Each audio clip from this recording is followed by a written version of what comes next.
Hello, welcome everyone. I hope this is working. I don't know. Is it? Hello. Hello. Yeah, it's working. Hello everyone. So we're back.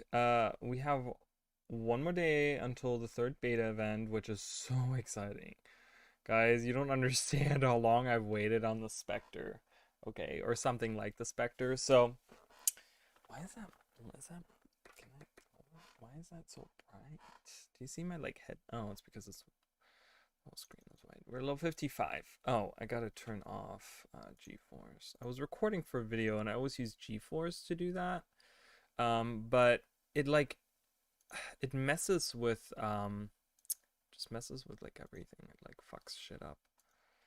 You never want shit to be fucked up. You know what I mean? Alright, so welcome. I'm gonna turn up the sound here for you guys. Hope that's good. Of course, we get our login reward. Always nice. Cool. You got that shit. It's great.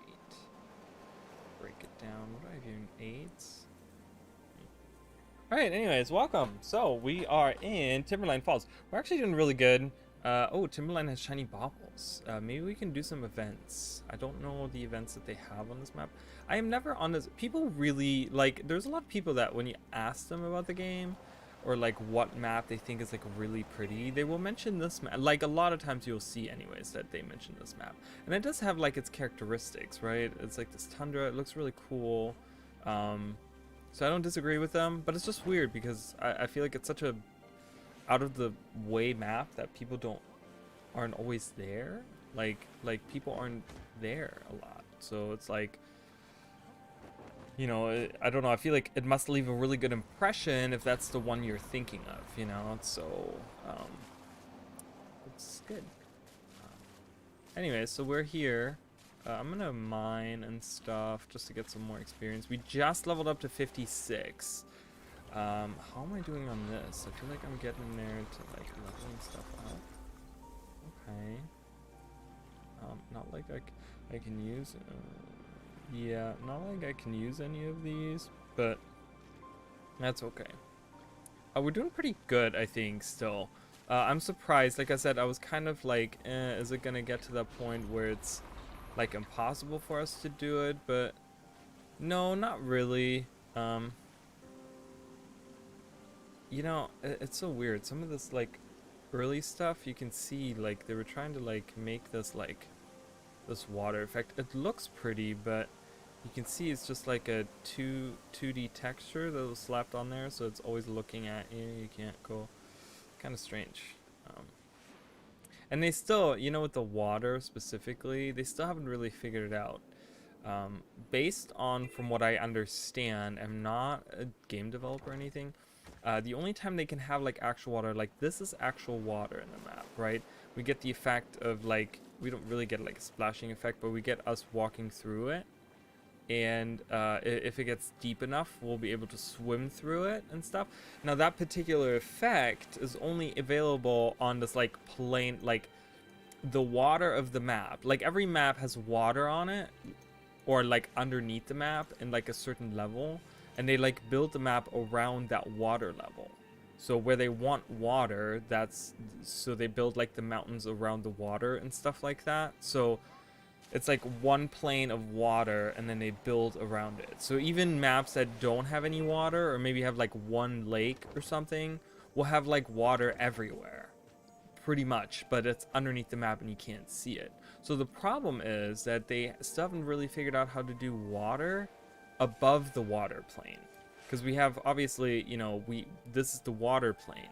So anything above that is not going to be actual like water or whatever. So then they make these like they try to make these rivers, and you see like nothing happens. Like there's no splash effect when I walk through. I don't even think you can hear me like splashing in the water. It's not actual water. So I don't think they still. I think it's like limitations of their engine and stuff or something. I'm not sure, but it's kind of a shame because, you kind of start like noticing that stuff with the water and so on. I think they've kind of like figured some stuff out, but you will also see that a lot of rivers that run down into water and stuff that are like above the plane, a lot of them function very differently.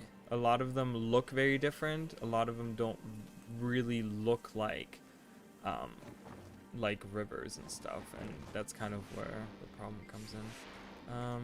Okay, let's see.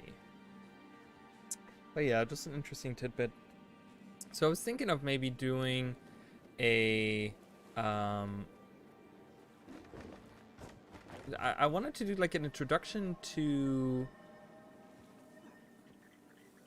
like the lore video, like just, you know, because we do have videos that talk about the like 5 races and stuff like that, but of course, you know, those are like trailers. I feel like I'm really sweaty and gross right now. I don't know why. Hold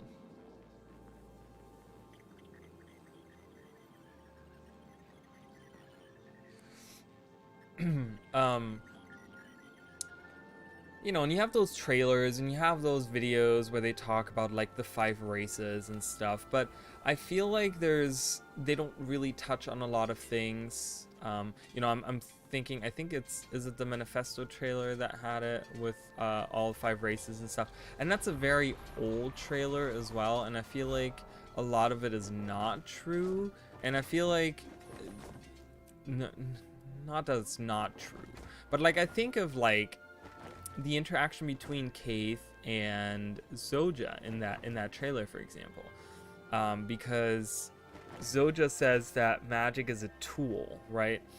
And she's all like, oh, you know, and we use it like in the name of the eternal alchemy or whatever, right? And then like Keith is like, oh, magic is like a river, and it's like, what? Like Keith doesn't care about magic. Like it seems so out of character. There's spider eggs up there. I get there. It seems out of character for Keith, right? And I feel like it was probably because houses are nesting around their lap. Huh, that's kind of cool. I never noticed that. And it kind of seems out of character because Keith is like, first of all, she's an assassin, right? She's a thief, but she's like a double dagger, going invisible, kind of like. And she's very like she's, I don't know, she's just like she doesn't really have anything to do with magic, you know, and she doesn't really have anything magical about her besides that she's Sylvari and she was, you know, born a Sylvari or whatever. So it just seems kind of like early in development, kind of they wanted to highlight the Sylvari, and you know, she's like the Sylvari representative. So where are the staffs? I need one of these staffs. Where do I find one? What could the script be up to? This guy? Does he have a staff? I could try. Take an experimental staff. Alright, let's see. If I can do this without using a skill, we can do this. So let's find a fissure. Fissure, where are you?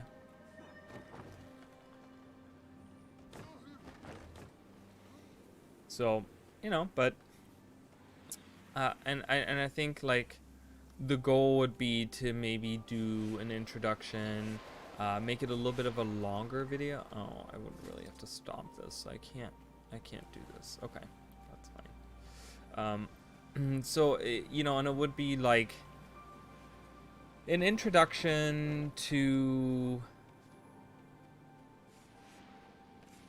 like the 5 races and their struggles and the like overall theme and stuff, and go a little bit more into detail, because the problem is with those trailers and stuff is that they don't go into detail, right? They just kind of say like, oh, Char, you know, they make machines of war, and you know, they're Char, so they're all like, you know, and that's it. Norn are like party goers, right? They like drink ale and they party and they hunt. The end.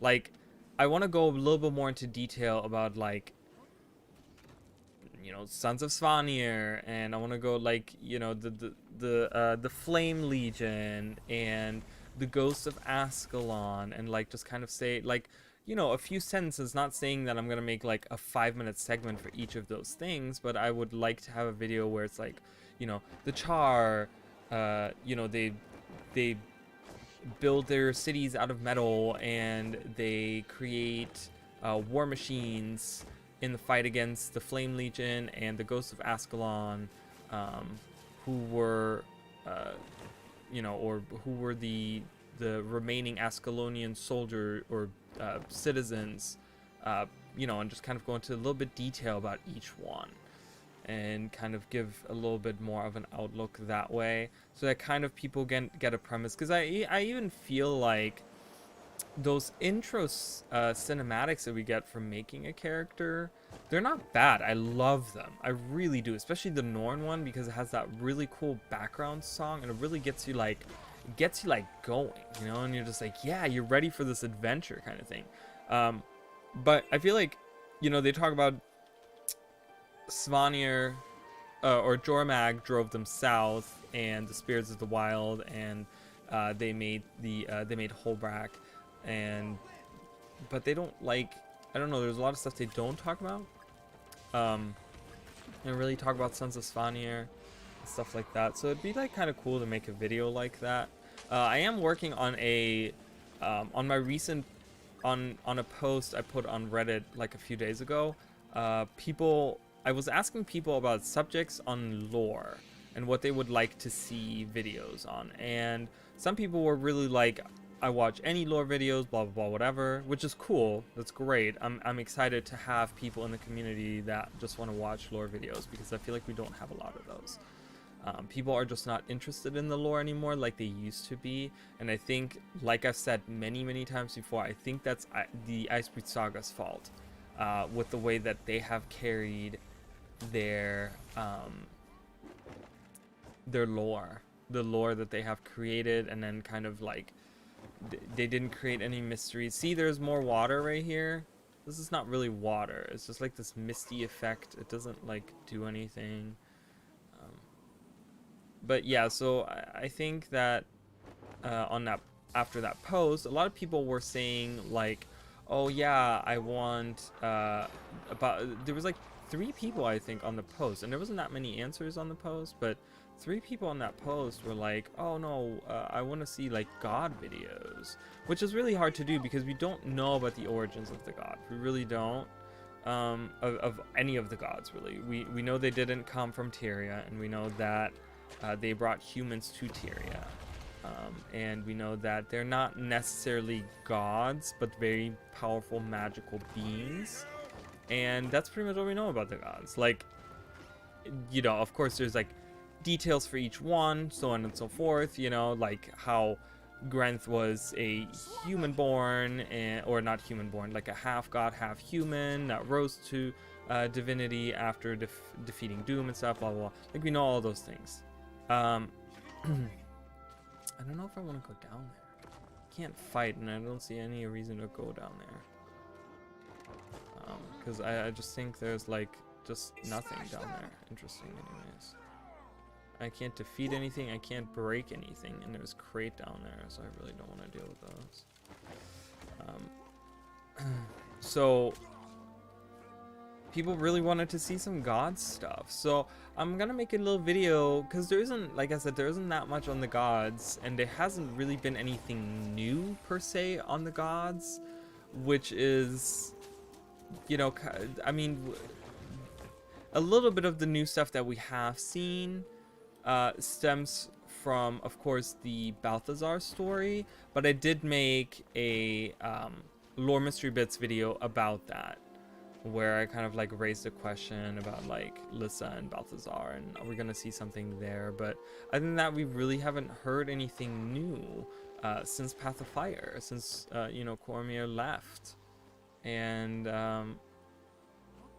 that's pretty much all. So I made a video that goes right up until like season 3, where we start seeing Balthazar. Well, in Heart of Thorns we do get to see Ridlock come back from the mists, but that we don't know that has anything to do with Balthazar until season 3. And so you know, season 3 we kind of find out about that god story, you know, more in detail and stuff. Um, but so I made like what we know up until that point. And I'm working on that video, and then kind of I raised the question of, do you guys want to see more details? Because there's actually like, so once again, you know, I do research and stuff like that, and the wiki is so good. The wiki is so good, and the wiki enables me to really do these kinds of videos because they have just done such a fantastic job on that wiki. All these little details that they have on there, that they have like collected and stuff, that really enables me to actually do these videos, because it's all in one location. I don't have to go in the game and find out about it myself. I can just go in the wiki, and the wiki has like everything. Every line in the game that you could possibly imagine has been put into the wiki. Every dialogue box, every book that you can read, every NPC like that, you know, that maybe has something to do with it, every like point of interest that maybe has anything like to do with anything. It's all in that wiki. It's probably one of the greatest gaming wikis to have ever been created. And if there's such an award, like, Guild Wars 2 deserves it, hands down. That wiki team is so good. But you know, that is allowing me to learn a bunch of stuff too when I make videos. That's allowing me to like see all the little details that maybe I didn't know, which is really interesting because there's like a Char legend about Melandru that I've never heard of in my life, and I don't know where it stems from, but it was on the wiki, and like I said, I would have to do more research. Again, I would have to go on there and figure out what's going on, but it actually talks about how in some old legend of the Char, it actually says that Melandru created the world of Tyria, which is wrong as far as we know anyways, because the gods come from a different plane from beyond the mists, and that is just so cool, where I'm just like, oh my god. And then I have my own theories about Malagan, and Melandru, you know, where I have this whole like, my underwater expansion video, I think back on that video more than like I think any other video that I've made, and that video really, like, I don't know why, but a bunch of the things that I touch on, I really hope, which all of those things can still be touched on. Like, they can still talk about all those things. I talk about the Quaggan, the Largos, the Crate, the Naga, like all that stuff, you know. And I talk about how I would really love to see like underwater cities and their dwellings and the story about all this stuff. And I talk a little bit about how the Quaggans used to have a royal family in the capital that they used to live in, and that was destroyed by the Crate. And I talk about how, as far as we know, there was a statue of Melandru, or Malagan as I call her. And my theory was that Malagan maybe was like a sister of Melandru. Maybe she was also a powerful being that also came with the other gods to Tyria. But instead of staying with them, she decided to go somewhere else. She decided maybe she was an, you know, like a mermaid type of like underwater goddess, and she decided to go with the race of Quaggans because she thought that, you know, hey, the other gods want to go with the humans, but I don't want to go with the humans. I want to go with the Quaggans because they're cute and they're peaceful and they're like living underwater, like, which is my element. So I'm gonna go with them and I'm gonna live with them.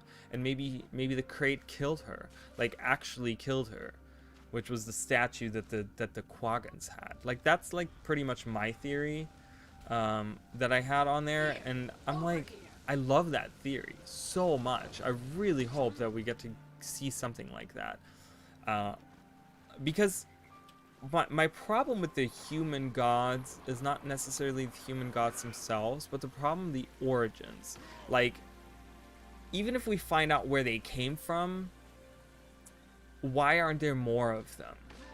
You know what I mean? And it's just like, you know, with the Elder Dragons, you can kind of say like, oh, the reason there was 6 of them is because there was like 6 spheres of influence, and they like spread all the world's magic amongst each other, and it ended up being like enough for like 6 Elder Dragons to be like split almost equally or something like that.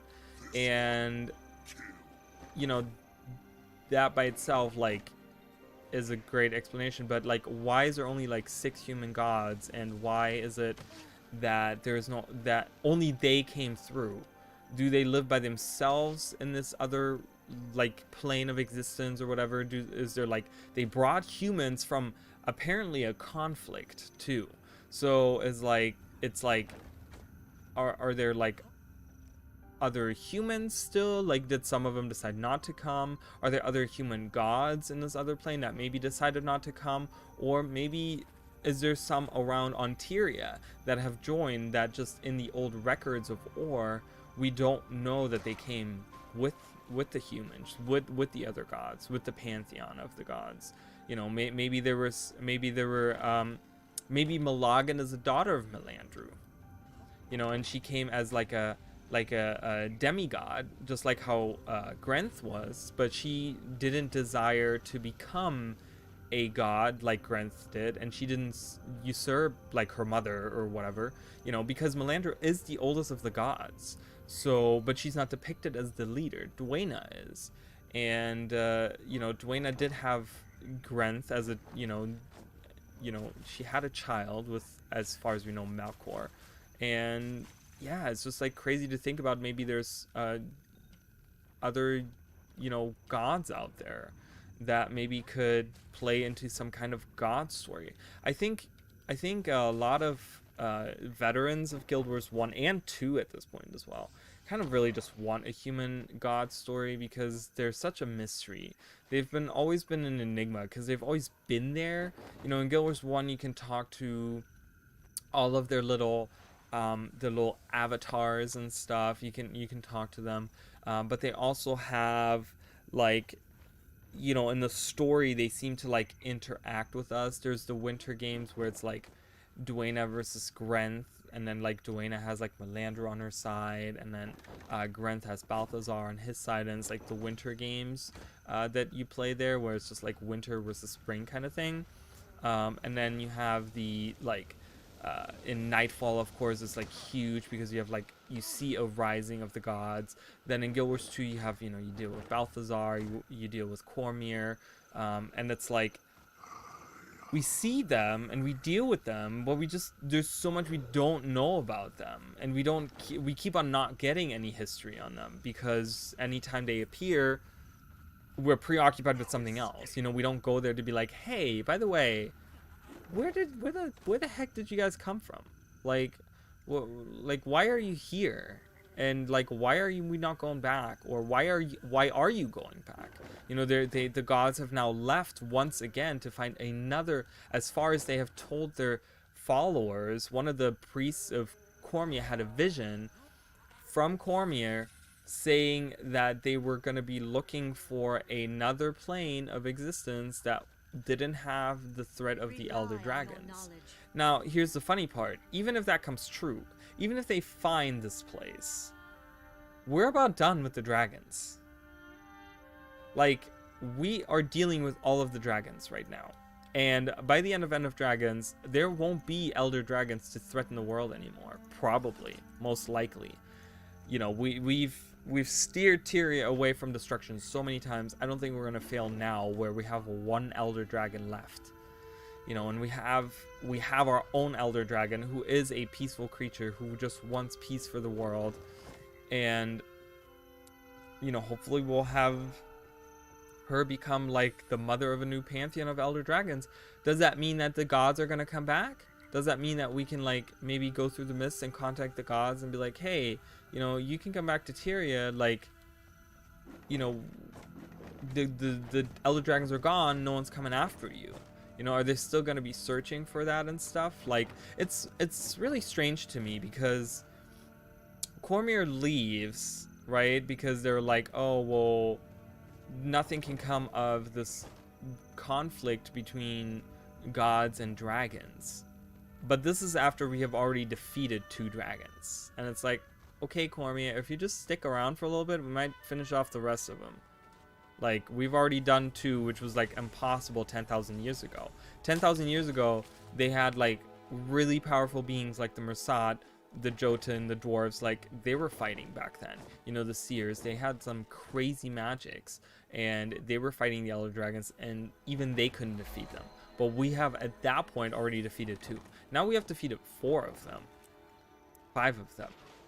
I'm sorry, 5 of them. We've defeated 5 elder dragons, guys.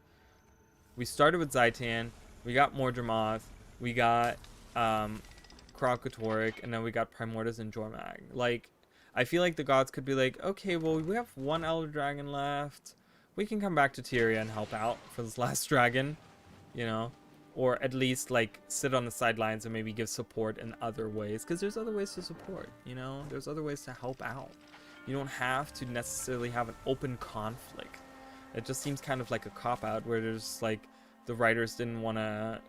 You know, the writers kind of wanted to get rid of the gods because otherwise... what's the point of having the gods, kind of, if they're not doing anything? So let's just get rid of them. So, but yeah, I just feel like, you know, what's gonna happen now? Once this is done, what are the gods gonna do? Are they still gonna look for a different plane of existence? Are they gonna come back to Tyria to pick the humans up and be like, okay, listen, guys, we found another one. Let's move again, kind of thing, you know? Or are they gonna go back to the original, like, world that they came from and just say like, oh yeah, whatever threatened you guys here is now gone, so now we're gonna bring you back to where you were before, and we get to learn about the origins of humans, wherever they're from. Maybe they're from a world that's actually has horses, because I know that's been the theory so far. So I'm ranting to like no one, but that's okay.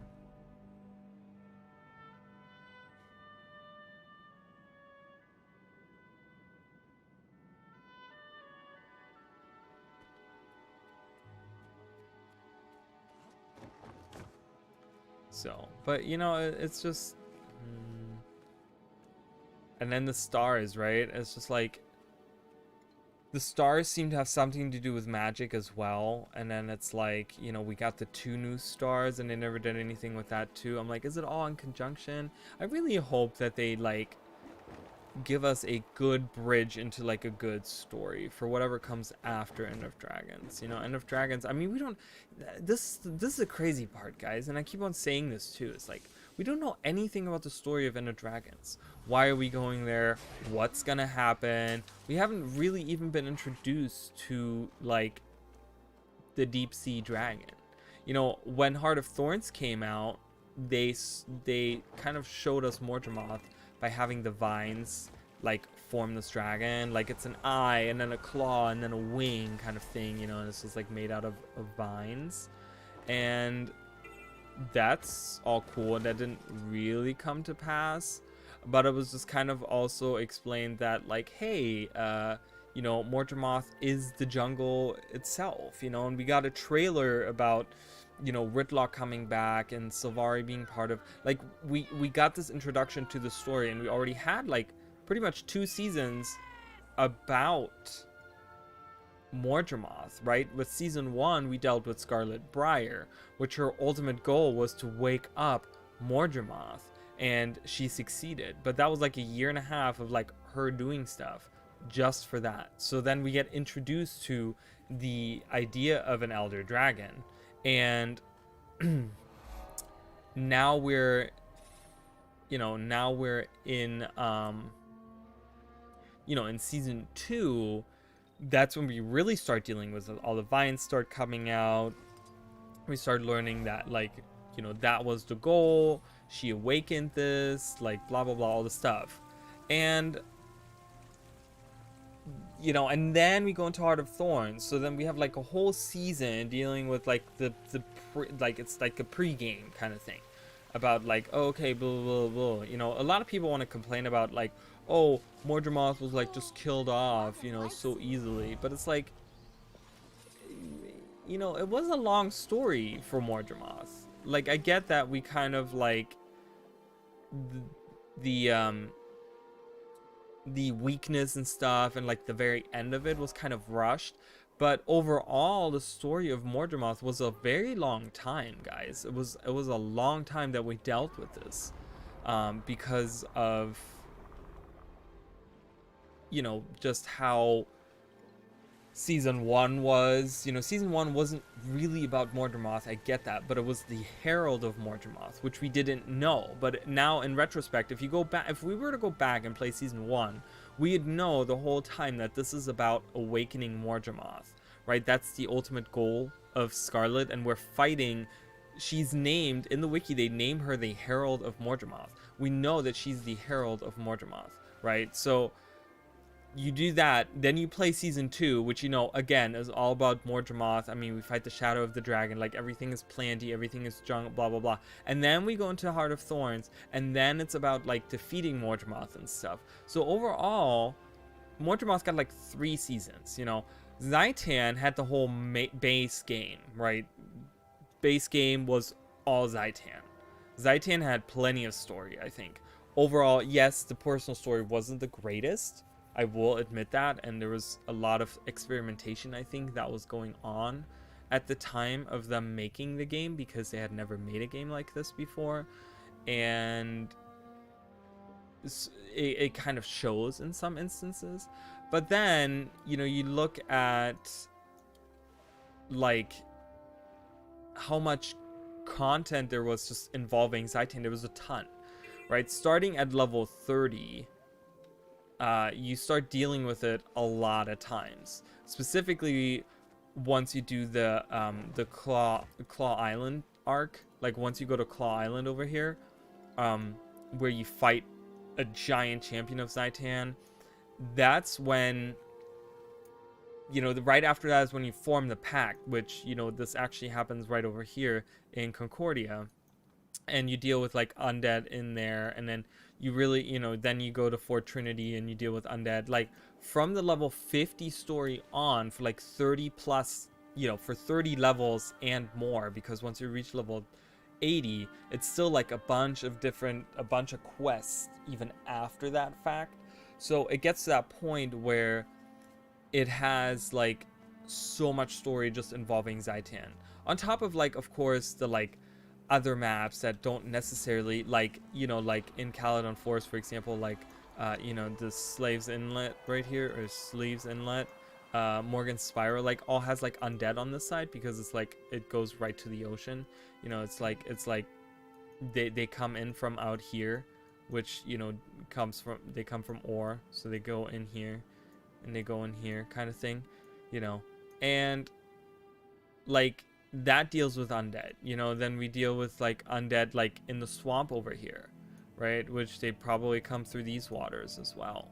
They kind of like, because there's this river right here connects, and there's some undead over here as well that you deal with. You deal with all these like undead all over the place, really, that in this, somehow they like get through and get in there as well, and you deal with undead over there. So like all around, of course, here you deal with undead like on the beaches and stuff. There's a ton of undead. Up here you deal with the undead there, and you deal with undead like all throughout Bloodtide Coast, actually. Of course, Sparklike Fen. So it's not just the personal story itself, but it's also like a ton of the maps that deal with it. And then you get entire ore, right? You get all of ore, like an entire like 1, 2, 3 plus a dungeon. Siren's Landing now too, but that that's after the fact. So you get like 3 dedicated maps to that, which is almost like expansion content. Like if you include a raw 2, that's 4 maps that you pretty much have. That's like that's like an expansion almost right there. So of stuff that just deals with the undead and stuff. So Zaitan and Mordramoth had plenty, right? And then we go, who was next? Kralkatorrik?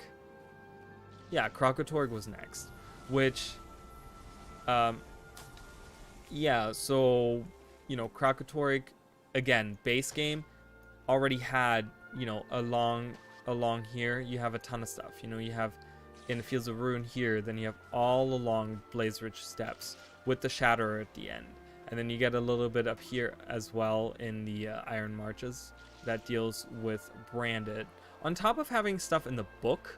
I can't really count that as content for the game, or like because a lot of people did not read that. and I don't, you know, I'm not gonna count it for that. But right, then we get, you know, we have stuff in the Crystal Desert. You know, Desert Highlands deals with them. Crystal Oasis has a little bit. Then we kind of move away from that. We get a little bit over here. Doesn't really do anything much there. And then we go to Vabi, which has like this the whole area on the side over here that we get to deal with. I know it's Balthazar. I know the story revolves around Balthazar, but content-wise, we do get branded. We do get branded story stuff. You know, we do get the story about going into Glenn's lair and destroying the spear during Pacifier, and then we also get to go here and actually see Kralkatorg for the very first time when we fight Balthazar, right? And then he swoops around. You know, he goes away for a while, and then he comes back. He swoops around. He lands on here. You know, but we're dealing with him even in like like Istan. You know, there's a bunch of stuff going on with him, and we, you know, a lot of the first 3 episodes, you know, Isle of Istan, Sandswept Isles, and then the Domain of Korna, all deal with Joko and stuff. But on the first map, we first get to deal with the Branded Storm in Amnoon. So there is some branded story once again, and we get like branded meteorites that come down from the mountains there. You see them flying, and then they land, which, you know, he's perched up here. And then we get like 3 episodes dealing with them, you know, up here. You know, that's up. What are the 3 episodes that we do? Oh, of course you get the Jahai Bluffs that we deal with it. Then we get up here, and then of course lastly we go here. So there's again a lot of content with that. With Primordus, sadly, Primordus at the least. Primordus, yes, we do see a bunch of Primordus like destroyers and stuff in the story. We see them throughout. You know, we deal with the when you pick the Skrit, for example, you get to deal with that story there, that where they find the eggs in the cave up here. I think it's a little bit further up. It's in here. And then you have like the what else do we have for destroyers? See, like, I already can't think of that much more. Kessex Hills right here has a ton of destroyer stuff in the Dominion killing zone. Of course, we have the destroyer in the in here. It's not that much, right? So, like, yes, we do get to see some here, and we do get to deal with him and with the destroyers. So we get to see him in Draconis Mons on the bottom of the volcano, and we do get Ember Bay. So that does happen in season 3. So we do get those 2. And then we deal... Do we get to see... See, I can't even think of any other times that we deal with destroyers, because we don't see them anywhere here. There's no destroyers, like, anywhere, I don't think. Anywhere here. Anywhere in the desert. Of course, nothing in the frozen north. We don't deal with any destroyers here. You know, and then we kind of just like end the story there. Jormag, of course, Jormag has, you know, all the Shiver Peak maps deal with like frozen enemies. Not this map actually. It's just these maps here. And then this map, and then it gets like Jormag wasn't that bad either, because we get to deal with the Claw of Jormag in the base game, and we get to see a bunch of those things. But the problem is, again, that they kind of rushed the end of that, right? Like Icebird Saga ended like so abruptly. So, but I think overall most of the dragons did get a lot. I don't know, I don't remember. Wow, I love how these eggs are perfectly in a circle. I don't know what the original point of that was, but I just think the like dragon story is kind of coming to an end, and you know, I think my original point had something to do with the gods and stuff. Oh, look at this grass that was placed incorrectly. Ooh, there's a Largos assassin. That's interesting. I don't think I've ever fought this guy. Huh. Guess I'm not doing that right now either.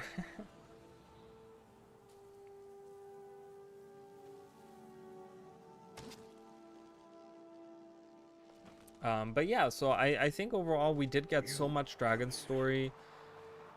And I know that a lot of people kind of complain like, oh yeah, well the dragons didn't really. I think the only one they didn't do justice on, because I think even with Jormag, you know, if you include everything through the personal story, everything in Iceberg Saga, everything that's like open world that has been kind of mentioned or whatever, you get a lot of story bits with Jormag. You know, you get a lot of stuff with Jormag. I just think Primordus was the only one that really, you know, Primordus didn't get his own maps. Like, yes, we had Ember Bay. Draconis Mons, you can't really say was like a Primordus map because there's so many enemies that we deal with and so many story threads that have nothing to do with Primordus. You know, we deal with the nature spirits, which again is actually Melander's story, and we get to see more of Zin's story, which is Asuran stuff. Which yes, Asurans are kind of tied to Primordus, but not in the sense that Zin is. Zin, you know, is pretty much the like Radanova's story continued. And even in Radanova's, you know, where they were like talking about like, oh, Primordus, like a lot of this you know, Timey says like a lot of this research is Primordus, but we still don't learn a lot of stuff about it. You know, it's just very like, eh. Primordus is really a super, to me, the only really disappointing thing in the story so far, what I could say. Like a lot of people, when they complain, or not complain, when they criticize the like story and about how there's so much stuff that like was skipped over or rushed or whatever, like they need to understand that this isn't like a single player RPG kind of thing. You know, it is still an MMO, and there's a lot of different aspects to this game that, you know, that ArenaNet has to deal with when they make the story and stuff. It's not just making a single player game. If this was a single player game, I think I personally would complain a lot more about the story. How the story beats seem kind of like all over the place sometimes. How some of the stories kind of rushed. How like some loose ends just kind of magically kind of get ended. Like for example, the like owl situation and stuff. Like it's kind of aggravating for someone that like enjoys the lore as much as I do to see those things where it's just like, oh really, they just like completely threw out the whole owl situation. You know, it's just, I never thought we would get to see owl, and then I get so excited when owl gets mentioned and gets, you know, freed once again, only for it in the next story step to be killed. And I'm like, okay, well that's fucking lame, you know. I'm gonna try to revive some of these guys. Ooh, look at me. I'm walking these spikes. You know, these the Hylix structures, the way that they're built, they remind me of Crash Bandicoot 1. You know, where you like go through and you have to like deal with the you know, with the like indigenous people of the island or whatever, you know, and they kind of, you know, they build like, oh Jesus, I'm trying to pull my sock. And they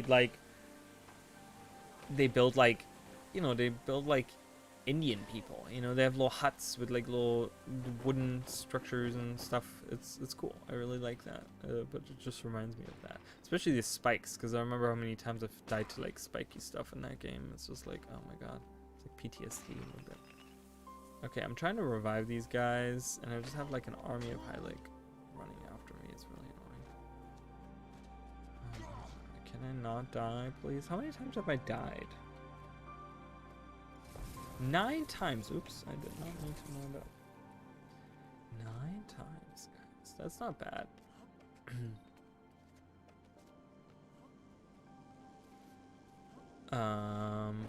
This is annoying. I'm gonna move on. I don't think I'm gonna do this right now. But yeah, I mean, overall, like,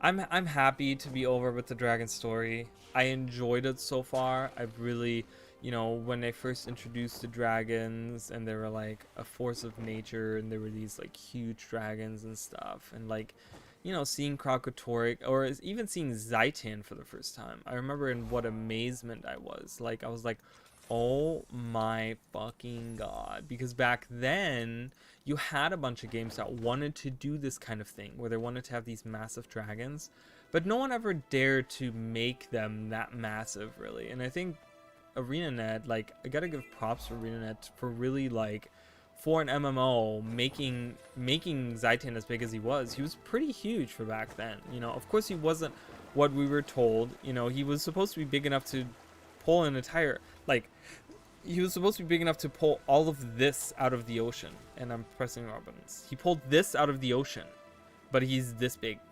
Like, not even. He's like this big. And he pulled all of this out of the ocean. In the story, he's supposed to be like this big, right? He's supposed to be like pretty huge. But even so, I think they did like a really great job with it. Where, they did just a really good job with it, and then of course with Kralkatorrik, like that was the next step, it was like, how big are you going to make these other dragons? And Primordus, obviously the initial head that we saw was like huge, so big, and it ended up, not kind of like, they, once again, it's so weird that ArenaNet does this, where like, your limitations, so why are you making the heads as big, like too big for your own good? Because that's pretty much what they're doing, right? They did it with, they started with Crocodile, or they started with Primordus, and already back then you could see the comparisons that they made or whatever. Massive. Just the head itself was like 3 times the size of like Zaitan or whatever. It was just like insane. Okay, and you're just like, okay, all right, well, I mean, if they can make it a dragon like that. And then they did the same thing with Kralkatorrik, where they made the head huge at the end of like Path of Fire, only for it to be like smaller in season 4, and then the body, they had to like shrink you down in size in order to make the huge size, like make Kralkatorrik feel like a huge massive dragon, which I think they succeeded, with the map and everything. Just kind of really, they made it really feel like he was a big dragon and stuff. I think they did a nice job. But it's, it's just like, why are you doing this to yourself? Then they have to go back. Then they had to go back on Primordus and kind of make him smaller. And again, he was only a head with a couple of like stubby arms. Same with Jormag. It's just like, make them, like, I understand you can't make them as big, but then don't make their heads so huge and then go back and change it again. Like, we already understand you can't make them as big. You have limitations on how big you can make them in your engine and stuff, which, again, is their own fault for using. They shouldn't have used that engine, honestly. Like, they should have gotten a, like, not a modified Guild Wars 1 engine. They should have gotten a different engine, I think. But overall, I think I like the idea, because I think ArenaNet really tried to like go above and beyond. Because I think of like Neverwinter, right? Like, I played Neverwinter, and there's that like green dragon that you fight like early on. When you level like level 20 or something, you fight that dragon, and I'm like, he doesn't even compare to like the Shatterer or like the Claw of Jormag. Like, he's smaller than that, and he's supposed to be this like really scary dragon. Or when you play Rift, which was released around the same time as Guild Wars 2, I think. You look at that too, or was it earlier? It was released earlier. It was like 2010, wasn't it? Something like that. You look at that, and it's just like the dragons in there, like, they're pretty big, but they're not like as big as the Elder Dragons. It's just really cool. I think the idea itself is like really unique. I don't know if I can get that up there, so.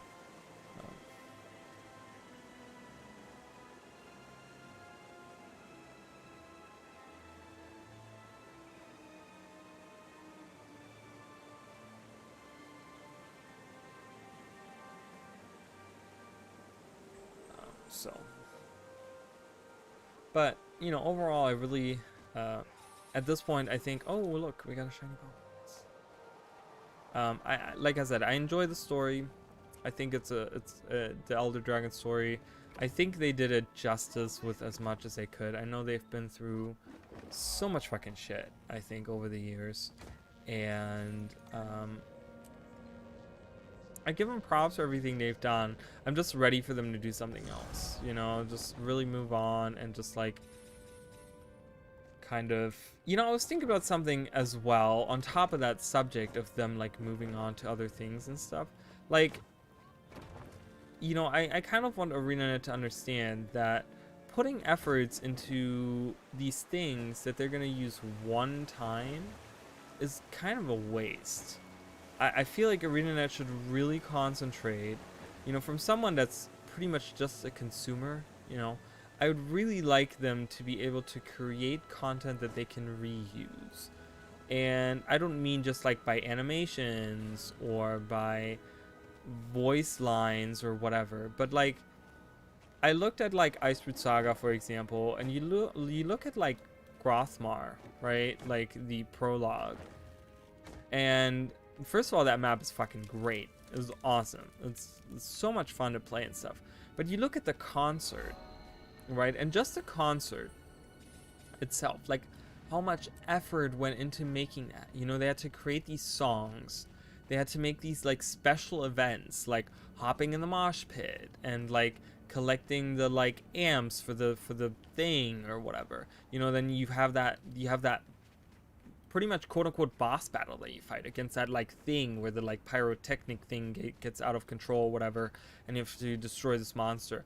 You know, none of that gets reused. That's all like stuff that they had to make specifically for that one meta event that happens on one map once an hour and barely anyone plays it. Like, you know, I don't mind them making great events. Like, I want them to make awesome events, but I also think that they should create stuff that they can reuse. You know, make events that you can like copy and paste. Like, make interesting events, yes, but also make something that maybe you can copy and paste. You know, the like, we look at the like the scarab thing, for example. The scarab thing in season 4, where you have to like hop on each of the like scarab pools or whatever, and you have to like get rid of them, and you should go over here, and then while they're spreading, like that was never used again. Why can't we use that? Why can't we have an event somewhere on some map? We could have done in Grothmar, for example, because there's a lot of fields there. They could have had something where they're like, oh, we have an infestation of bugs, get rid of them, and they could have reused that. They could have reused that event. You know, they could have used that event, just colored it differently, make them not scarabs necessarily, you know, or whatever. They could have just put like a different texture on it with like different colors and made it look a little bit different to have it be something else. You know, something else that like eats crops. I don't know, there's plenty of stuff that probably eats crops for farmers, you know, different kinds of pests that you can have or whatever, and they could have reused that, you know. I want them to create stuff that they can reuse to make it easier for them, because they always talk about how they want to make things easier for themselves, and they always talk about how, oh, you know, when you look through a lot of the like the posts and stuff throughout the years, they always talk about like, oh, we're introducing this new not mechanic, but it's like a new system into the game, and they don't really tell us like the system, right? They tell us like, oh, we have this new system that we're using in our like engine or whatever that's gonna help us in the long run to make content and make it faster. But then their cadence goes down still, and it's like, okay, so, and they've said this multiple times. This is not me coming up with this. This has happened on multiple occasions, and I feel like they don't get called out enough on that. I feel like where I'm just like, okay, you're creating this, which is a great idea. Creating systems that makes it easier for you to create content is awesome. That's a great idea. You know, I feel like, I don't know, maybe that doesn't happen as often in the industry. I'm not sure, but I really like the idea. But then it's like, you know, you look at that, and it's like, your cadence still is not what you promised us it would be. So what's the point of you making that system, or making this claim on this supposed system that you have just apparently created or put into your engine or whatever? You know, it's just kind of like strange to me. So I don't know. I mean, it's like I said, I really want them to like work on stuff that they can reuse.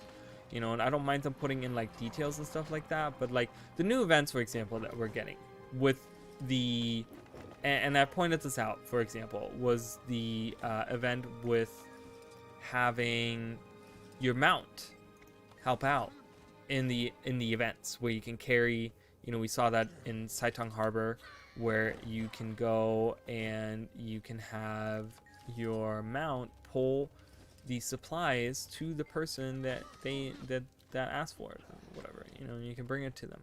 I think that's awesome. That is such a good idea. I'm like, holy crap, I can't believe it hasn't been made before, right? Stroke of genius. I love everything about it. Okay, please reuse that. Like, don't make this a one-time thing and then never have that again.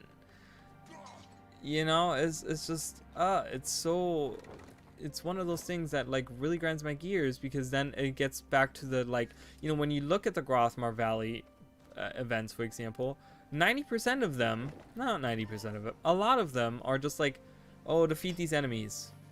Okay, we've already done this. Make something different. You have so many different kinds of events in the game that you could repurpose, you know, where you could make this a thing, you know. But like I said, for example, with the fields earlier, you know, it's like you defend these fields from these rogue people, like rogue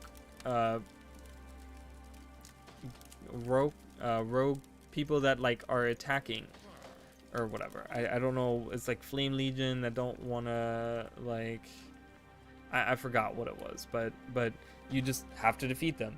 The end. That's it. That's the event there, right there. Boom, done. And it's just kind of like, you could have created something more. You have like all these different systems now in the game, these different events, like repurpose some of them and make it more interesting. Give us more diversity. You have so many different things that you can do nowadays that, you know, we should really be like, I feel like concentrating on that more, or just spreading the love on that thing. You know, it's like, I don't mind defeating enemies, but we do that on a daily basis 300 million times in any given game, MMO, or whatever it is you're playing, right? So anything that's out of that norm already feels unique. And I was talking about this yesterday, where like Elion, for example, is just literally, oh my god, I really want to get to like Endgame, because I really want to see what Endgame is about. But my god, is that game boring, where I'm just like, oh my god, I gotta do another, like, kill another 10 of these, kill another 10 of these, kill another 10 of these, and I'm just like, ugh. And the world doesn't even feel unique, because these people, like, you know, in this game, for example, you like walk around, and right here you see these like Vigil and Priory, and they're hanging out in the mountains, and there's like a campfire here, and they're fighting these Ettins, and you can go a little bit further, and there's some more, and then you see a camp on top of this hill, and you know, there's all these little like camps out here with the torches around that you can light. And yes, Ettins are standing around, I get it, you know, but it's kind of interactive, because you can like look around and like, I want to go there. Like, do you see that? I want to go there. That looks cool. Like, this is a little camp. I wonder if there's people there that I can talk to. And Elion, you just have like a field of people, of enemies just standing there. And it's so boring. I'm just like, oh my god. Nothing, there's no interactions with any merchants. There's no interaction with people walking around. You know, you have players running around, killing the enemies that you're trying to kill. Cool, right. We're back to like 2005 with our fucking MMO playing, right? Whatever. I don't think they have kill stealing, but it kind of feels that way anyways, because they try to kill it before you can get to it, and it's just like, really, dude? But then it's like, you sit there and you like defeat 10 of these, and then you go into like this village, and there's like no people, there's no like NPCs, there's no like friendly people fighting any, like, you know, they talk about, oh, these conflicts, you know, oh my god, these pirates are attacking, and they're just standing in a field. And it goes back to like literally the manifesto trailer of Guild Wars 2, where it's just like, yeah, okay, kill 10 centaurs, and they're just standing in the field, right? They remedied that really well, I think, with the events. Like, the events always make this game feel a little bit more alive, and even the hard quest, they've kind of made it feel unique, based on how you can complete these hards. You know, reviving someone helps you with hard progress. You can, you know, these traps, you can lay traps to work on the hards. Like, there's so many things you can do. And I really like that, you know, and I think that's why Guild Wars 2 is like still one of my like favorite games. Eternal vigilance. Sell anything useful? It's a great question, isn't it? Okay, this. That's next level, but that's okay because that's really nice. So I'm gonna buy that, and that's it. Buy that, keep that on me. But yeah, like I said, I can't, like, I can't honestly believe that that is how this game in 2021, this MMO in 2021 is getting released. Like, I can't believe that. Like, I'm literally shocked because it plays like an MMO from 2005. At best. Like, at best. Yes, it looks pretty. Yes, the skills are all shiny. Yes, the boobs are gigantic. We get it, right?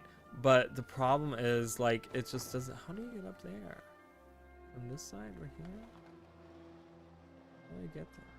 Can I land on this? Oh, I can. Oh, look at that. How are you supposed to get up there? I want to find the actual pathway. From right there? Wait, really? Right here?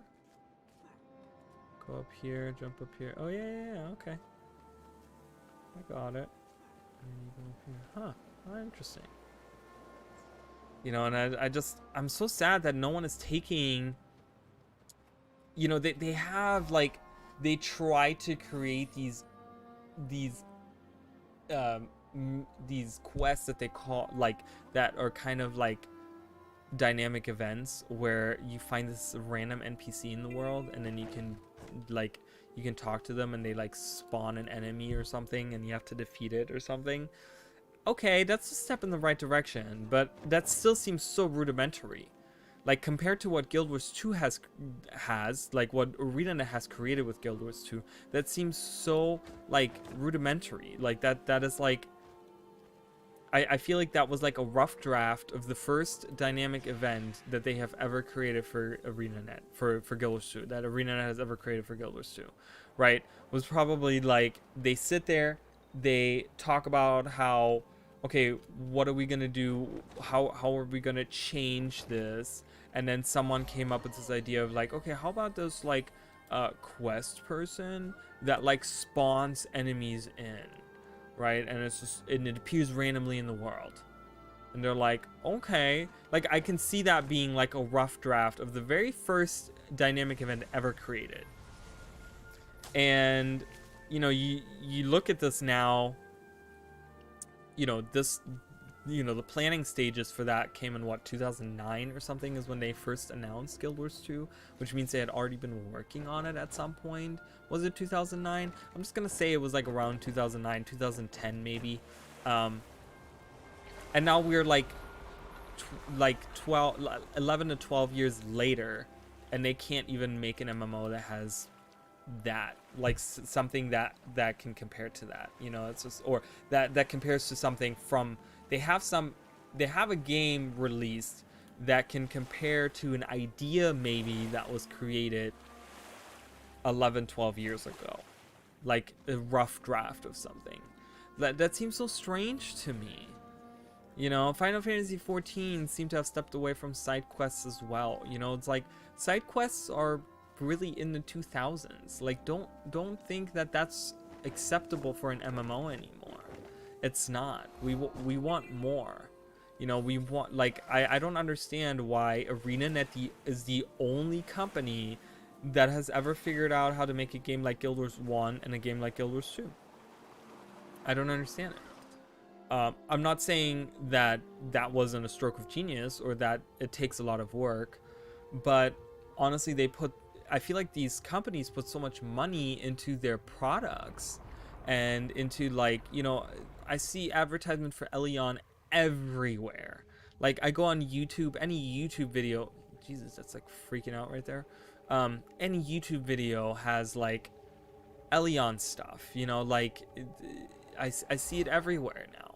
Okay, I saw for like Black Desert Online and stuff, but even they can't figure out like how to make the game. It's all about making money. I feel like, you know, it's all about pulling in the player base and having them pay money for, you know, not a subscription, but for like some kind of premium subscription plan or whatever that you can get on their like quote unquote like gem store, you know, whatever they have, or selling skins or whatever, you know. And I feel like that's why I really like ArenaNet and Guild Wars 2, because they don't really like, yes, they release all their shiny skins on the gem store and stuff like that, but we do get so much content that's just like for free, and even gems you can earn in game, right? I feel like a lot of people overlook that. I get it, the exchange rate is abysmal, I get that, but you still have the can I get out of combat, please? No. I'm gonna open this chest right here. I got a platinum dude. Ooh, she's getting attacked. I'm sorry. Attack, and then I'm gonna swoop in and run away. Goodbye, friend. I'm sorry. Okay, we're done with this map. What was that? About an hour. That's not bad. This is 60. This is 55. This is 50. So we're gonna go over here, guys. We're gonna do this now. We're gonna do the level 50 map over here. We're at what, 57? 56 or 57? Oh, almost 57. That's good. Almost 57. So I'm gonna do some, there's a bunch of wood here, a bunch of stuff to like harvest. But yeah, I mean, it's just like, I don't know. I just, it's really frustrating to me because I feel like in the gaming industry, it's a matter of building on top of what's already available. And that's been done for a very long time. For a very long time, that's always been, you know, most of the time it always had to do with graphics. Okay, like, you know, for the longest time it was about the graphics. I think we've reached now a point where there's games from 2010 that look better than games that are releasing right now.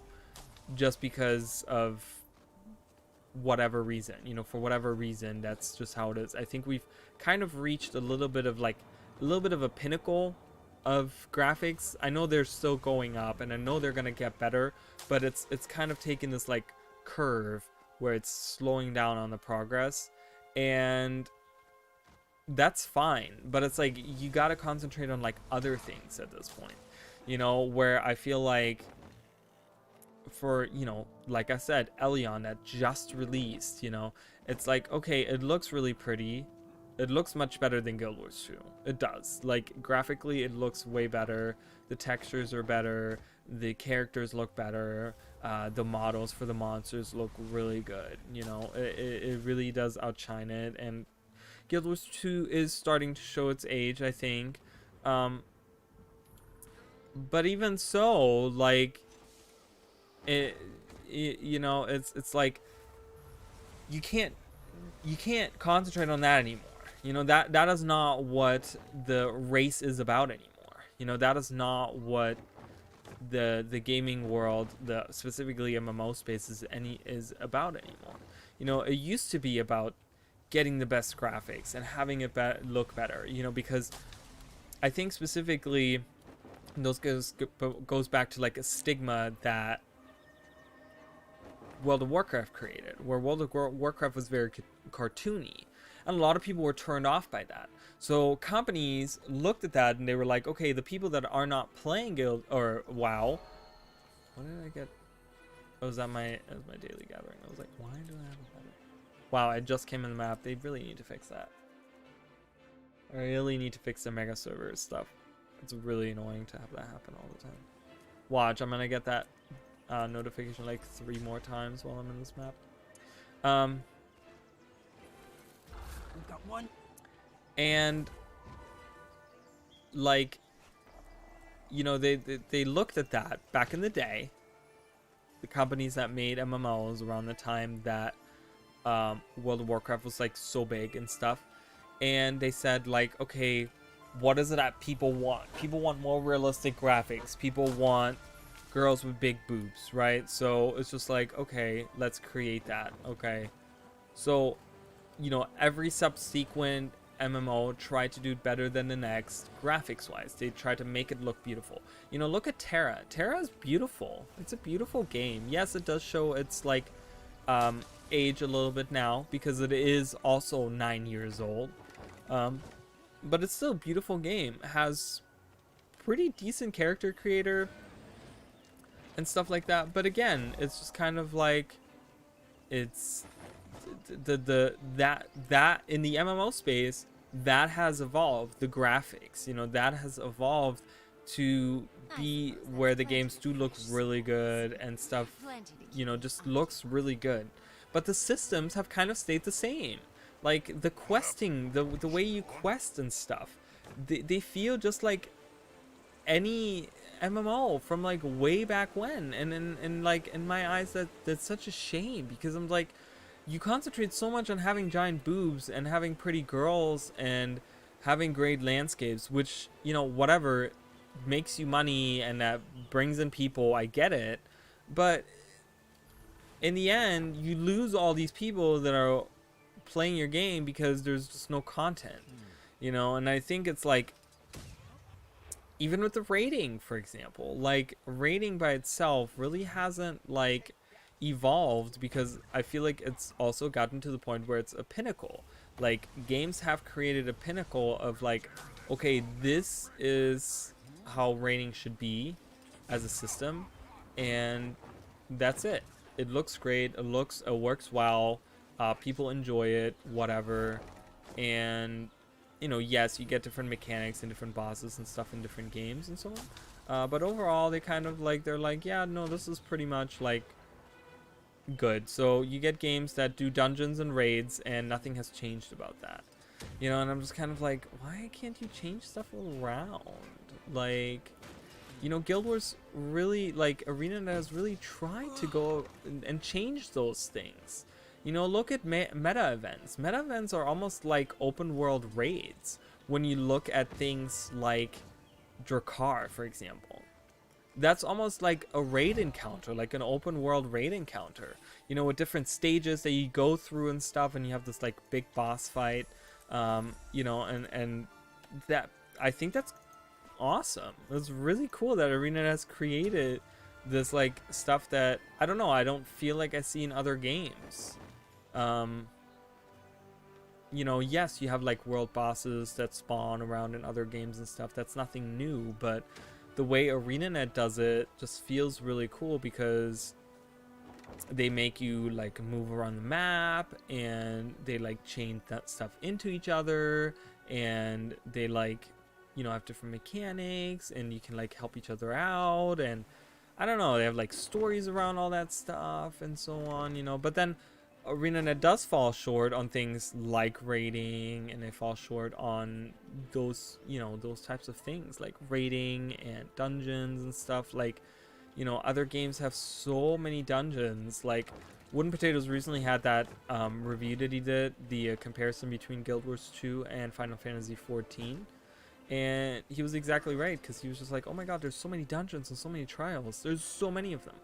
There's so many of them, and like every new release brings like a ton more. And I'm like, yeah, he's not wrong. That's exactly right. I think that's right on point. Like, ArenaNet really needs to look at that, and like I said, reinventing those things is a great idea, but there has to be a point where you kind of stop reinventing new systems if you can't even support the ones you have. And that's what they're running into. Fractals and raids aren't supported. Strikes, we're getting new strikes, which is good, but it's also like, it's just kind of like not quite,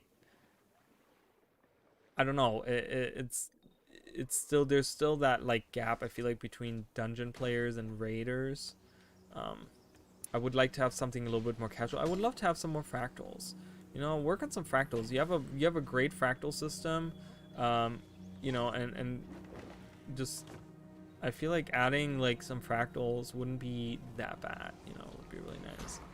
Um, like I think that for itself, like having a few more fractals would be, I don't know, would just be good for some new content for those types of people. I'm just not huge on strikes because strikes require you to be like in the meta builds, and I don't really play meta builds, and I don't know, I just haven't been able to still get around with strikes. Um, so I don't know. There's no way to casually run those. And people actually, you know, there's a great solution that people have mentioned on Reddit recently, and I've never thought of that before. And I was just like, I felt really dumb for not having thought of it. And that's just like having, well, I have mentioned it before, but I've never looked at it as that's the solution to the problem. And that's having difficulty, like having difficulty scales. You know, having I love this, guys. The reason I'm looking around is because I really love this underwater, like under like underground tomb area is like really fucking cool.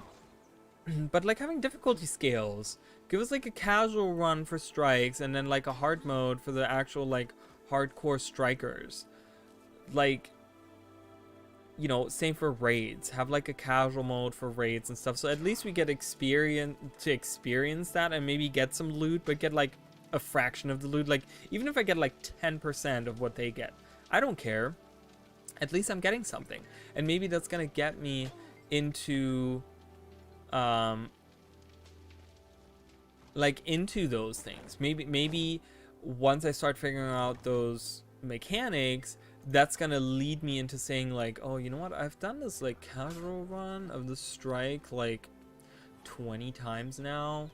I think I'm pretty good. I think I can find a group now to do like the higher tier. And that's what Fractals does really well. Like I said before, I really like the system that they have created with Fractals. It's really good.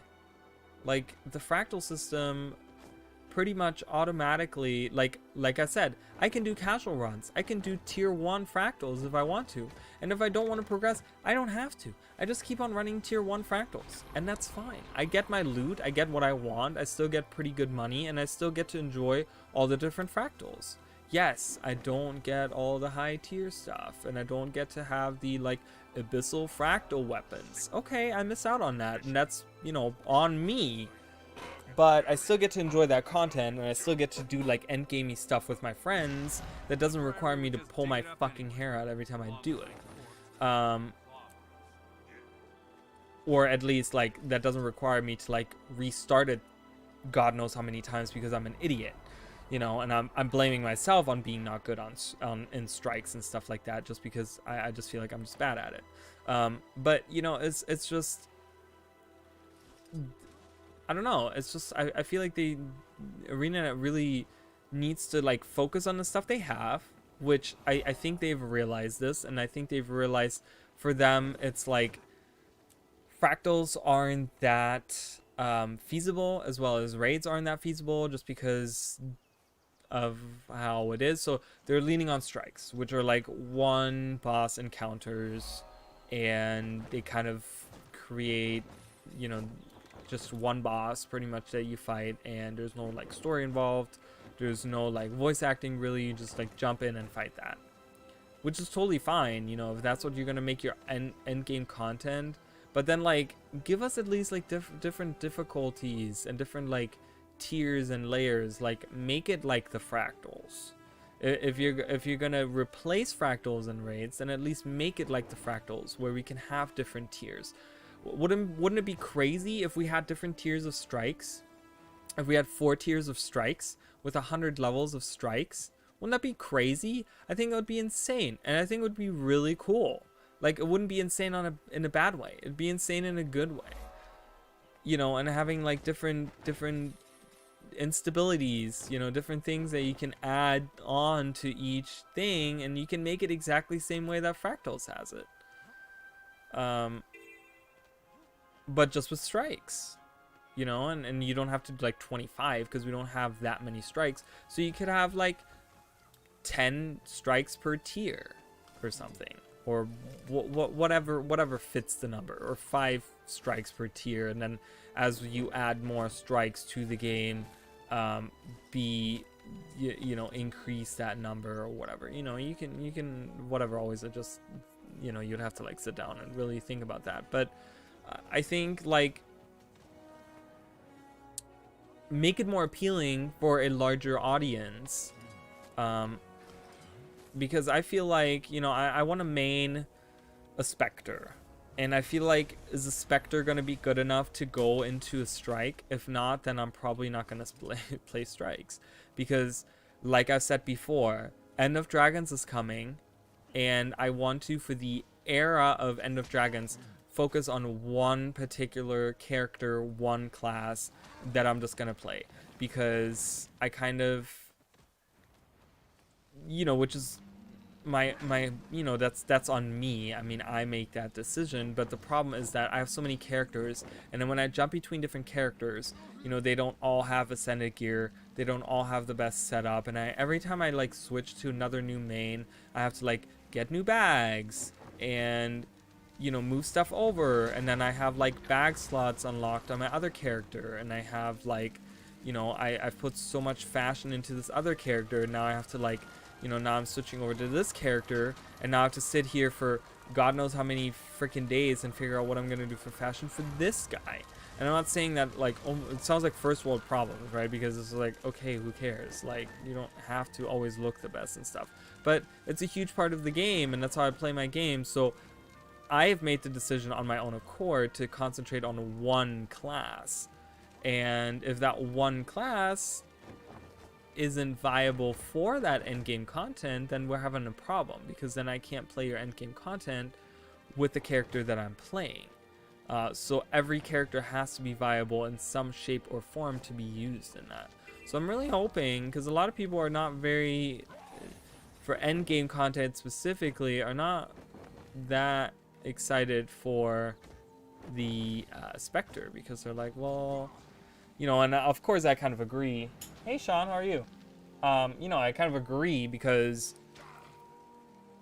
you look at a Firebrand, for example. A Firebrand can do so much support, right? You have a ton of boons that you can just pump out with Firebrand, and the healing, thousands of points of healing like every second. I mean, there's so much healing you can do on a fully heal spec Firebrand, you know, fully support spec Firebrand. There's so much you can do. Can I do that on a Spectre? Doesn't really look that way, because yes, I do get Alacrity, which is nice. Alacrity on the Wells is awesome, but a lot of the healing is single target focus. So single target focus. So I'm looking, out of 10 people in a raid or a strike, I'm looking at healing 2 of them, myself and my friend, and then maybe giving Alacrity to another 4. So it's just like, oh, thanks, friends. Oh, look at that. I have friends that fight for me. This is awesome. Yeah, kill them all. Do it. Oh, fantastic. They're blowing everything up. This is great.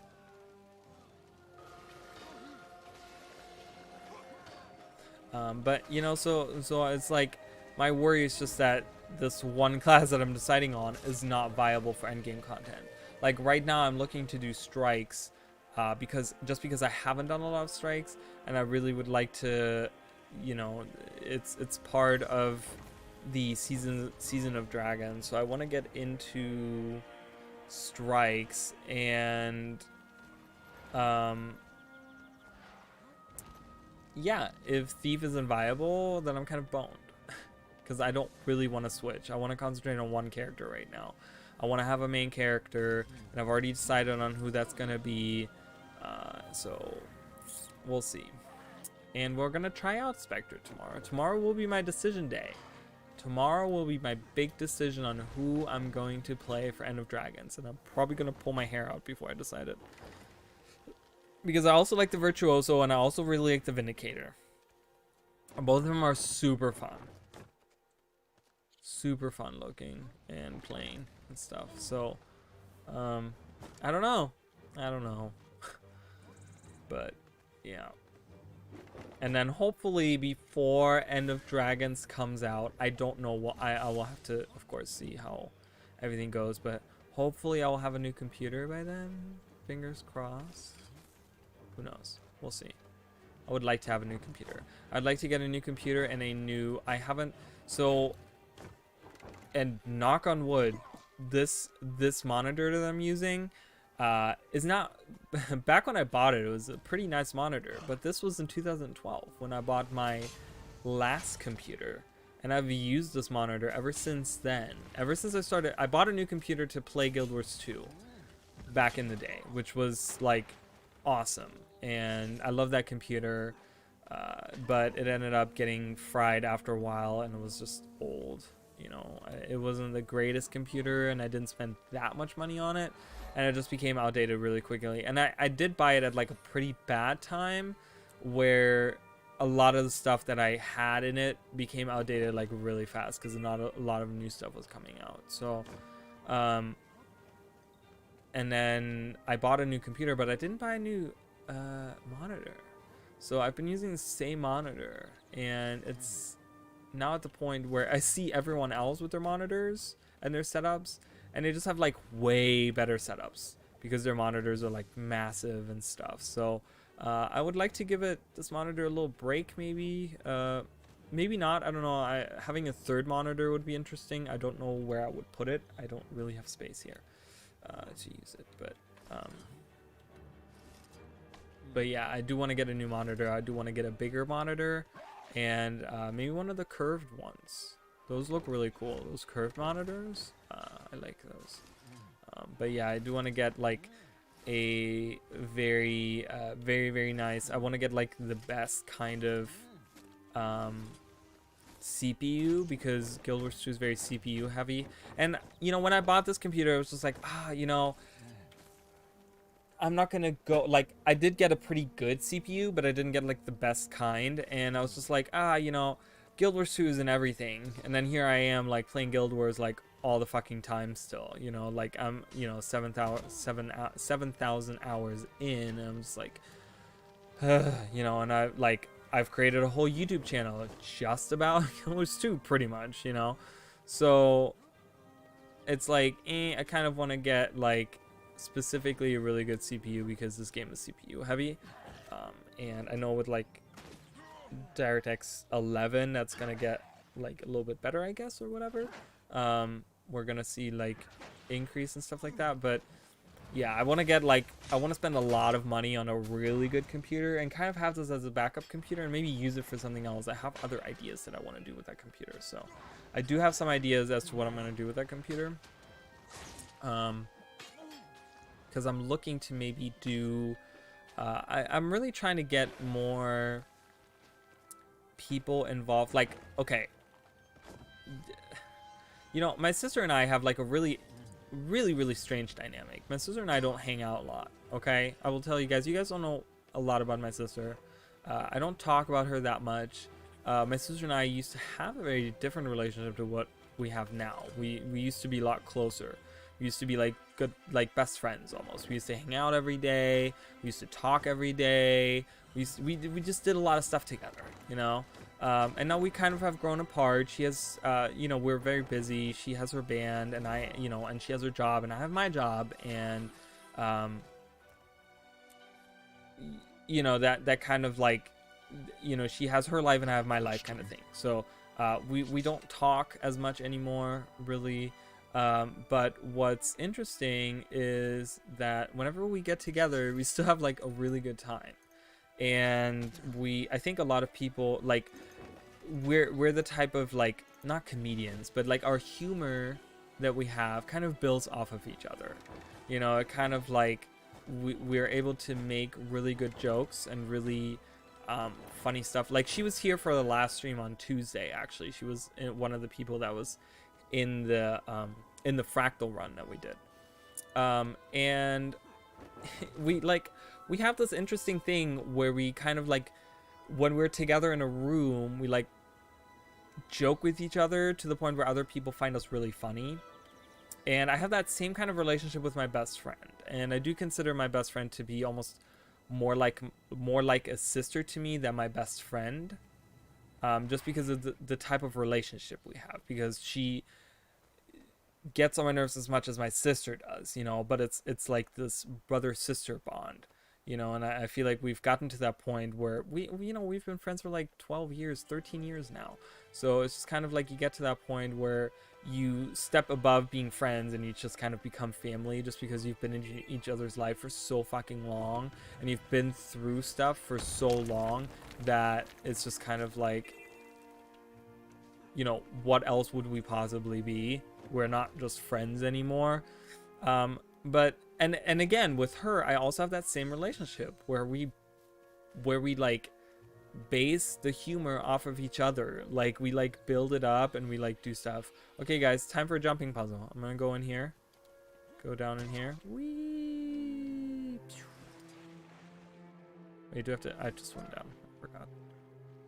Jumping puzzle, hidden jumping puzzle. It's a hole in the ground. And we swim through. And we could come to one of the prettiest places, I think, on Tyria. The Crystal Cavern. Ta-da! Take it all in. Alright, jumping puzzle. Oh god. This one is a little tough because it has these, see these little things that pop up? They will do random transformations on you. They'll make you big or small, and you can't fall down. You have to jump, you have to skip across all these stones all the way to the end over there. I think it's like right there. You kind of, see, I'm little now. So it's kind of, and it'll happen like at random, and then enemies will attack you from below. Oh my god. This one has my camera zoomed out all the way, and I can't move it in. I can now do it. I don't know what just happened. Oh, no, I messed up. Oh, no. I think there's a way where you can, like, yeah, see? You can, like, skip some of the stuff. You can find, like, some of the rocks that are a little bit lower, and you can, like, run on them. Kind of cheat a little bit.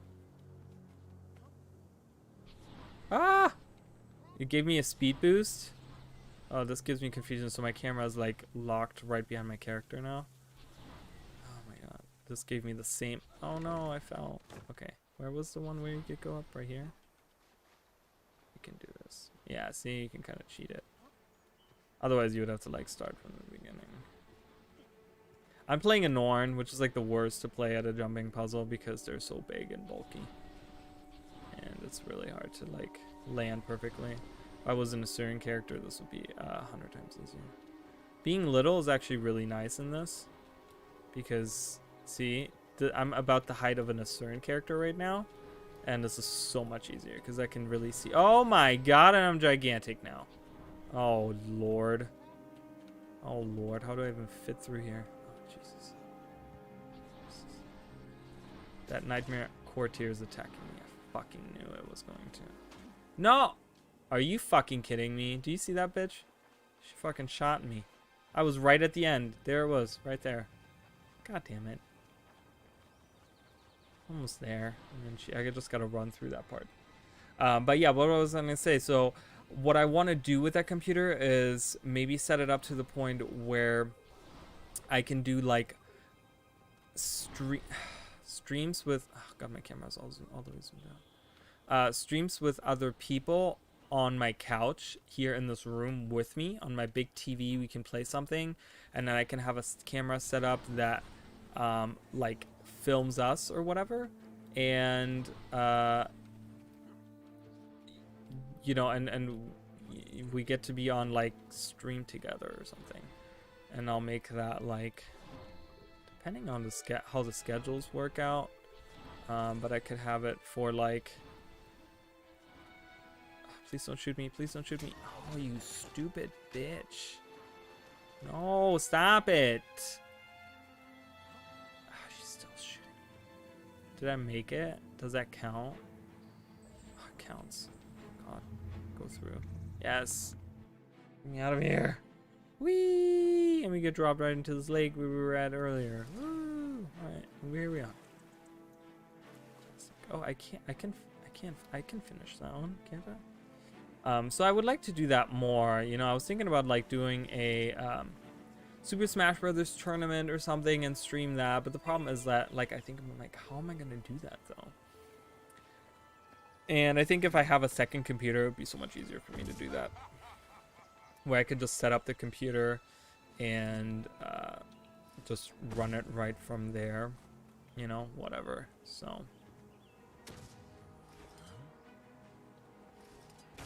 So I would like to do that. I would like to do that maybe like once a month or something. I would have to like, you know, maybe get like different people that I play with, different guests, quote unquote guests. You know, I mean, it's not like I'm like a fucking talk show host or something, but you know, get some people. Oh, there's a thing you can do. My ears really itchy. I've done a Smash Bros stream before, I think. But I would like to do like a tournament or something with people. Chunk of wall. I think you take the chunks of wall and throw them into water. Oh, but that requires me to use a skill. Can I drop it? Can I just drop it? Does that count too? Not really. Nope.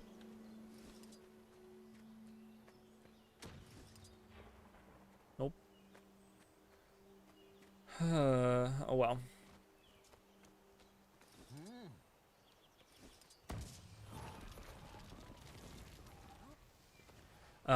But yeah, I don't know. I would like to do that. Like, I'm thinking like Mario Kart, Super Smash Brothers, Mario Party, things like that. You know, I really wanna do those things and like invite different people, to do that. And you know, I don't know if my sister would be interested in doing that. I have no idea. I haven't talked to her about it, so.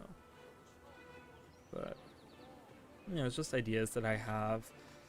I don't know. I'm trying to like grow the channel and stuff, and I'm trying to do different things just because people aren't watching, and I don't know what it is that I'm doing wrong. So,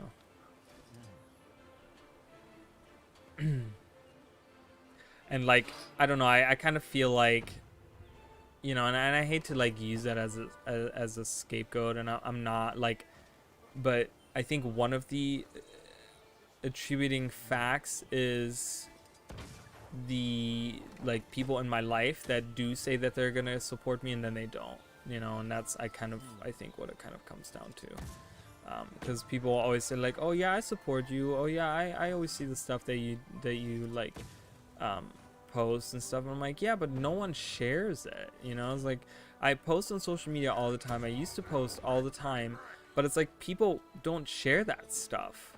So what's the point of me posting it if the people that see it, first of all, don't come and watch it, and then the people that do see it, that don't watch it, also don't share it? Like, what's the point there?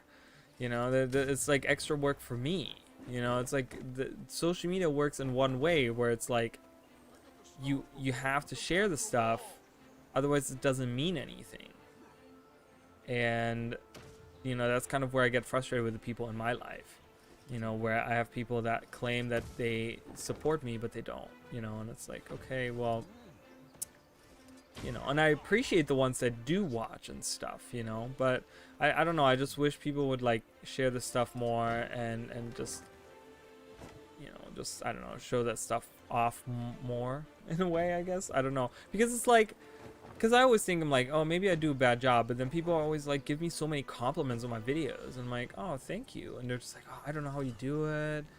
How do you, like, you do such a great job with all your videos and your streams, and you just like, you know what you're talking about, and blah blah blah, and then it's just like, okay, then why aren't you sharing it? You know, there was like someone tagged me in something on Facebook. Was it my best friend? It was one of my friends that tagged me. I think it was one of my friends that tagged me in it, and it was a video of a guy. I guess he was doing like, I don't know who he is. I'm not sure. He was getting his makeup done, and he looked like, who did he look like? Tweety the Bird, I think. It was like the face makeup that he had like on. He looked like Tweety, and I'm like, okay, first of all, I'm just like, what am I watching? And then he talked about, he was like, oh, you know, your friend's asking why you're not famous yet. And it's like, oh, well, why didn't you share my stuff, huh? Like, I'm not famous yet because you didn't share my shit. Why didn't you share my shit? Right? And that's exactly how I feel. That speaks so to me, you know, because people are just like, oh yeah, I don't know why your stuff isn't more popular. I'm like, yeah, because you didn't share it. What's so hard about just sharing this on your channel, or like on your Facebook or on your Twitter or on your whatever? You know, it doesn't cost you anything.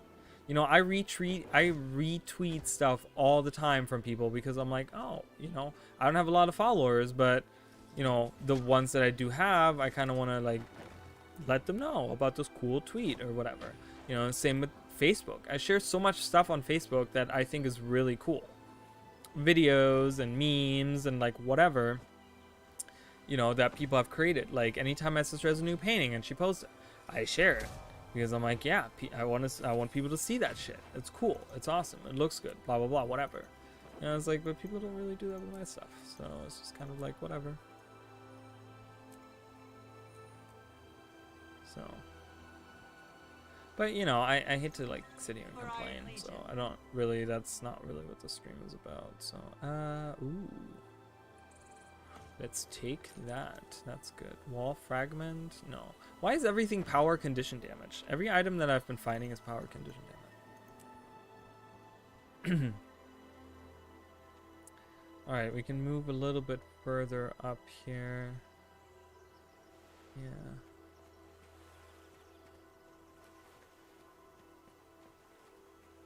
Hold on.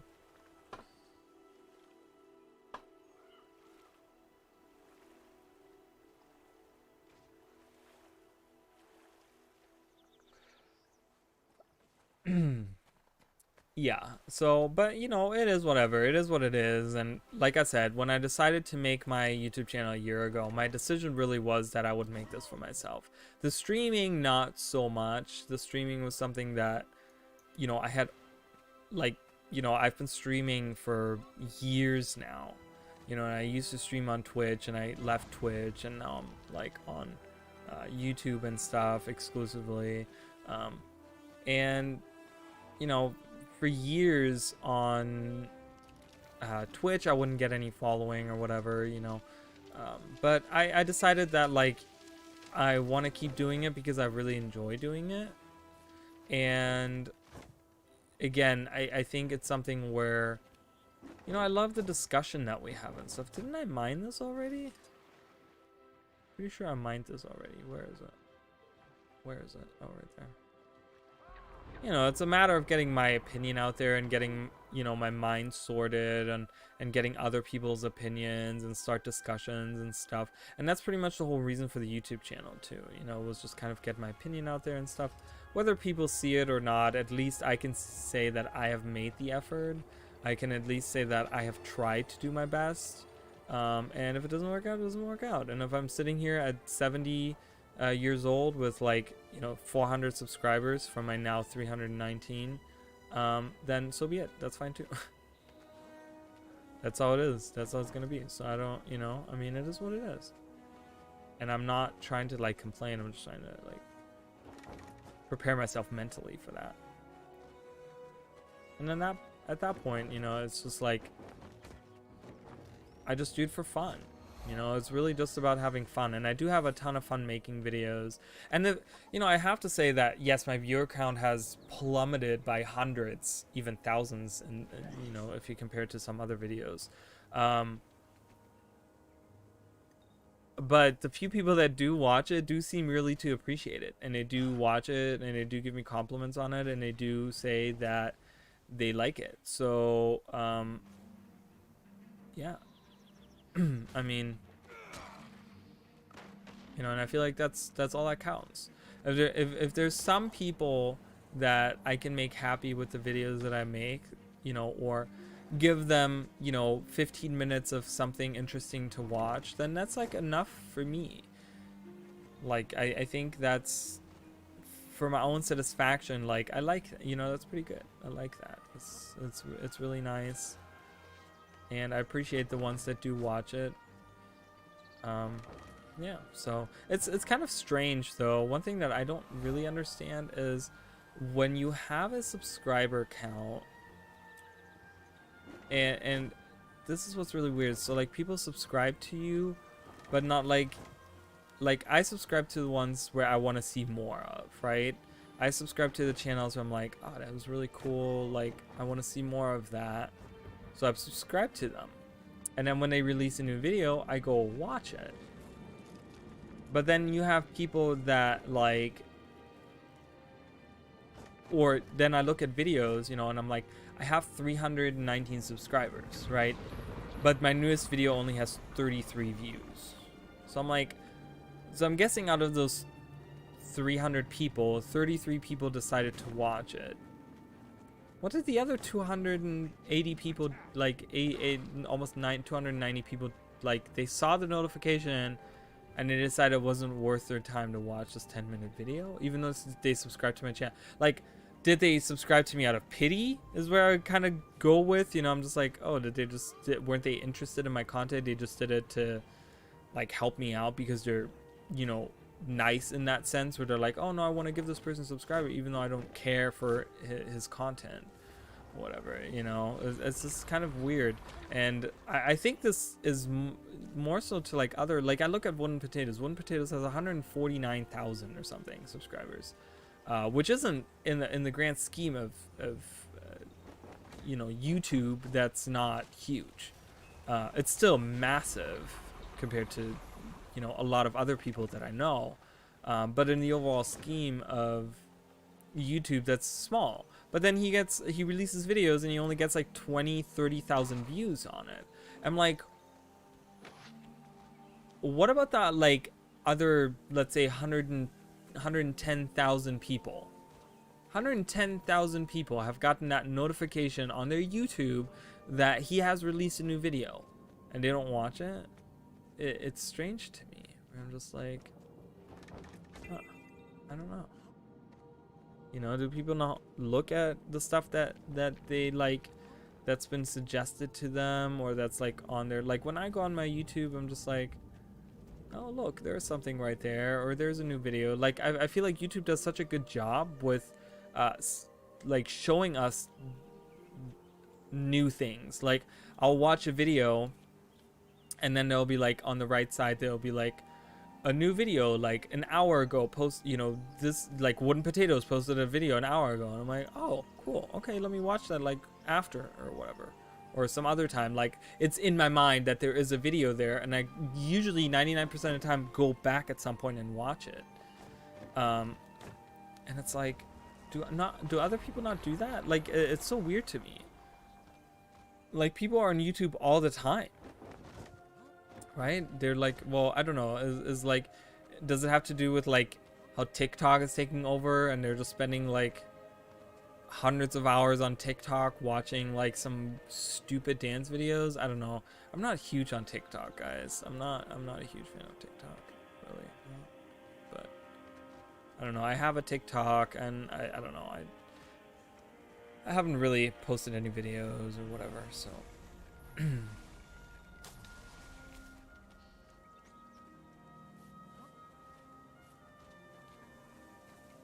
Oh, I can go in here. Monger sink. Oh my goodness. So many flame legion. Yes, yes, come after me, it's fine. Slowly moving up. I can probably finish this heart over here. Oh, what about this heart? This has to do with the eggs. With the devourer eggs. Yeah, is that correct? I have to get her lunch. Let's get her lunch. Here you go. And then I can take the eggs. Is that correct? I think that is correct. Oh, I can break the nest. Okay, let's try a different queen. Hey, he's stealing an egg. Got that sucker. There's one here, there's one here. Is there more? Oh, there's more right there. Yeah, there we go. Can I pick these up without doing the queen first? Like, I can. I don't need to do this because I can't break the inside, because they have like inside of here the Devourer's nest. Okay, that egg just disappeared right under my feet. I'm not sure what happened there. Oh, there's the spiders down there.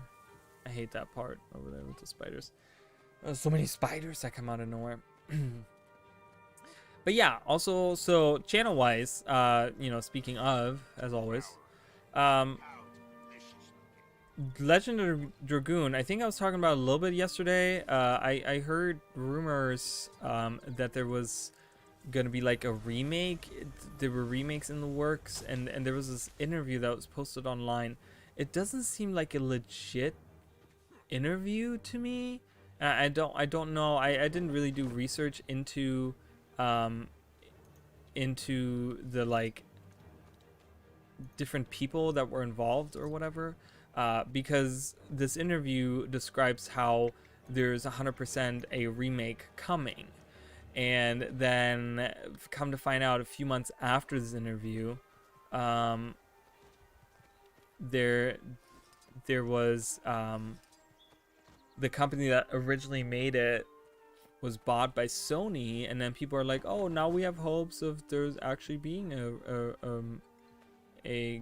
remake coming out. But then like that was like months ago now, and we haven't like heard anything. So I think that interview was fake. So I don't think there's a remake coming anytime soon. So I'm definitely gonna, because I was kind of waiting to see if there was gonna be news of a remake. But even if there's gonna be a remake coming out, then that's gonna be probably at least like a year from now. You know, if that, you know, if not longer. So I definitely want to do the playthrough, because I'm gonna get the playthrough done before the end of the year. Probably, I'm guessing. I'm probably gonna get done before the end of the year. Yes, I got it. I just want to talk to the egg. I know. I'm trying to talk to the egg. So I'll be right back, guys.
Okay, so I'm back.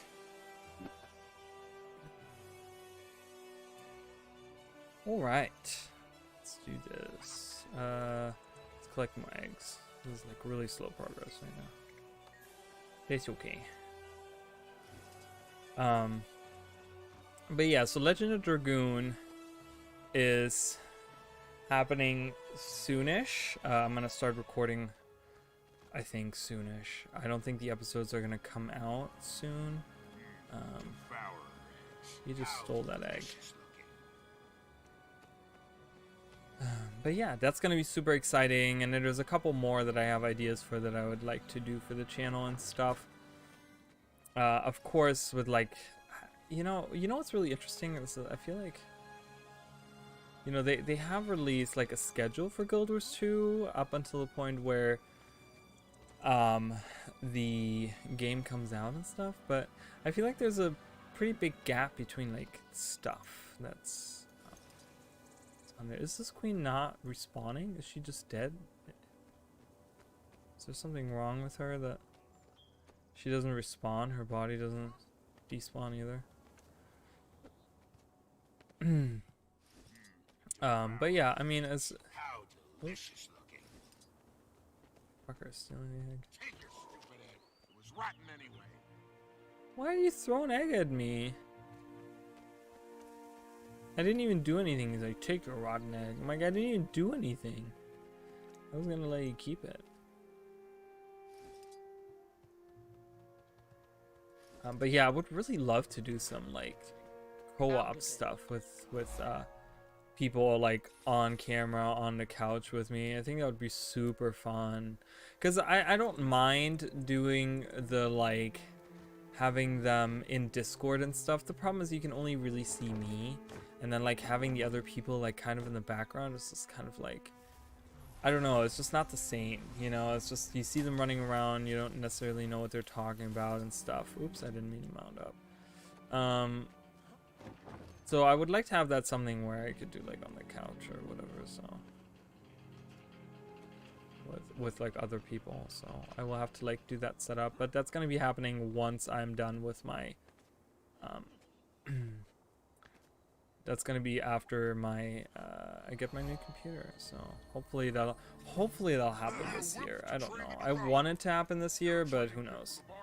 With the holidays coming, I don't think I'm gonna go really big on holidays this year. I haven't really in years past anyways, but that's a good thing, you know, about not having a lot of friends and family. You don't really have to go crazy with it. No, I don't care about training devourers. I'm gonna go up here. What's up here? What's up here?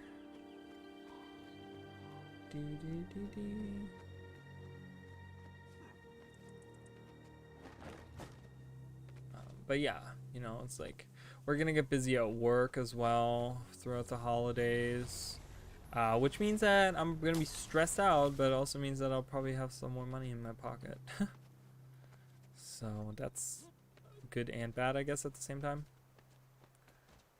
And then, you know, I don't know. My goal is really to get a new computer before End of Dragons comes out, because that would be fantastic. Playing on a new machine for End of Dragons and like maybe having everything, I don't know, you know, that depends on how good everything, because like right now I have everything on like high / medium / some stuff is like low. I'm still doing super sample because like native was messing with my map, and it still seems to be doing that. So I don't know why native has been messing with my map.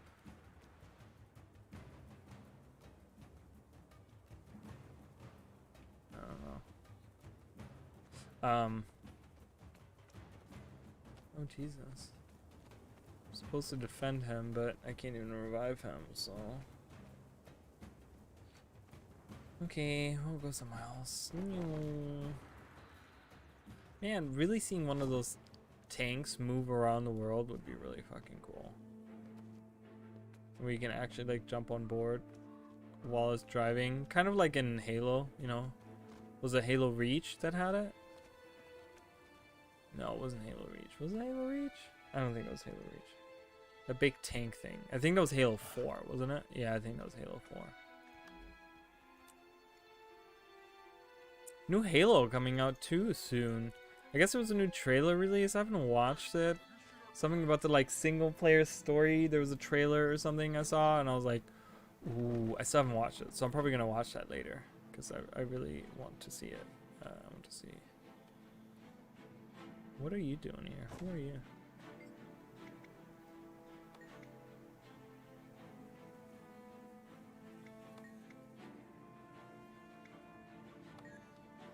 In the vault? What is he Rely on talking about? iron. I'm not. I served my time. Every muscle wrenching back, breaking, sweat smelling second of it. I'll pick up a pickaxe and says, you think send me back there. Why would I? Got a guilty conscience? No, but when you're released from the vault. So the vault, I think, is isn't that mine right up here? Right in here? Isn't that what they call it? Where they have the prisoners? Yeah, I think this is it. That really seemed like almost like an Elder Scrolls moment where you like find an NPC that's like outside of somewhere and they talk about something like inside. Motivate. Oh, God, no, don't attack me, no. Get this one. Prepare to bleed. I'm gonna whip them all and run away. Prepare to suffer. Ah. Oh, Prepare to suffer. no. Get this one. Alright, let's see if I can mine, just mine ore. Oh, there's some ore right there.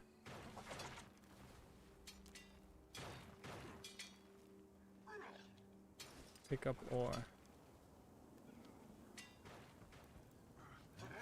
Smelting furnace.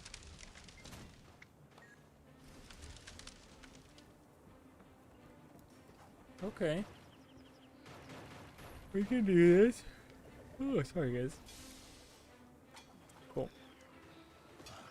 Got some ore here. Alright, let's give me that ore. Hey, over here. Yeah, tomorrow's gonna be super exciting. I'm gonna go live really early, and we're gonna have a really good time with the new elite specs. I'm really looking forward to that.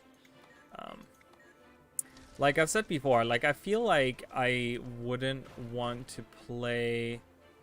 I wouldn't want to play an engineer, a mechanist. I'm not huge. Oh no, I didn't mean to do that. Oh, he just worked faster. Hey, Okay. over here. Oh, I have an iron? What am I supposed to do with iron? Can I bring you this iron? I have some iron. Oh, okay, you can smelt actual iron. Retrieve my iron and then put that in there. Nice. Okay, that's cool. No, pick up the other things. Why do you have to mine? There's so much ore sitting right there. Pick this up. Stand down.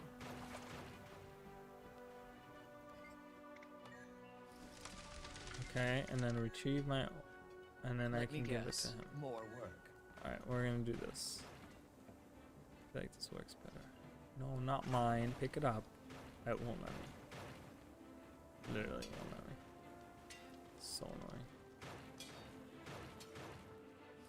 All right, come over here. Throw that in. Retrieve my iron. Give it to him. Jesus Christ, this is like actual work. It's very repetitive. My God. Oh boy. So yeah, tomorrow will be fun. So I think I'll start with like, I'll do least favorite to like most favorite. So we'll be starting with the Untamed tomorrow, and we'll play that. I don't know. I'm not huge on it at all, really, personally. And then I will be doing the Mechanist, and then I'll be doing the Spectre. And the Spectre I'll probably be on for the longest on that. Ah, crap. I tried to grab that. So, because, you know, the Spectre, I'm still trying to figure out, like, It's interesting because what's his face? I always forget his name. The guy that's on there, um, that's on the channel or on the stream that knows about all the different. What the heck? Oh, is there more iron that I can retrieve? Something you need. I'm gonna motivate more people here. Motivate you. And motivate you. Or revive you. Prepare to suffer. I'll stand A prison quarry, but they don't call it the vault. They don't call it the vault? Let's hear it. Okay. Ah, no, let's run out. We made this. We made it.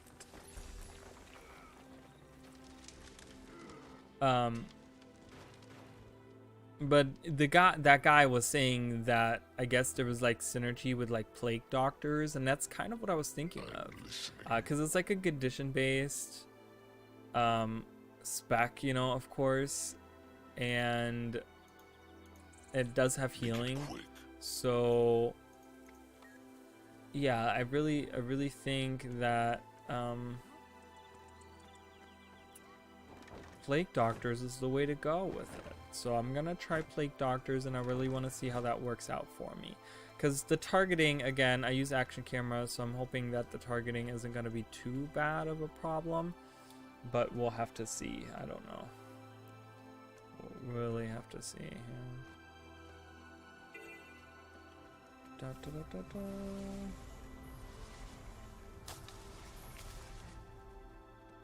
All right, we have a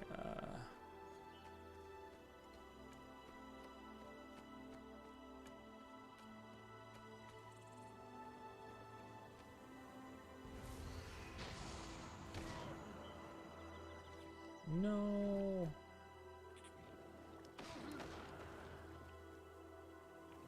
Come on. Revive him. Oh my god, these fucking lava elementals. Are you kidding me? They don't even do a lot of damage. The burning might do some damage. I'm gonna level up soon though, so that's nice.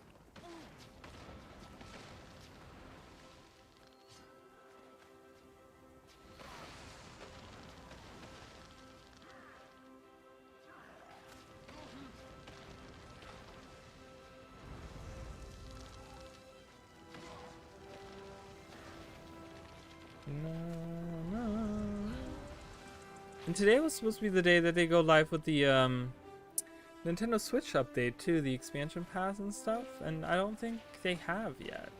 I checked earlier and I didn't see anything, and I was just like, oh no, you know. Whatever. So.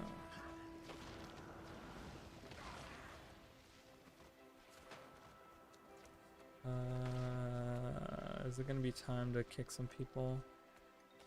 No. I did say 2 months, right? More than 2 months, yeah. So once he's at 2 months, I'm gonna kick them.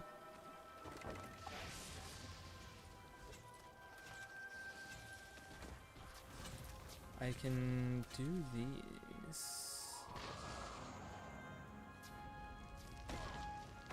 Tall one. Hello. Hello. I'm just here to not fight. I'm here to be pacifist. I might head out early. No one's coming online today, so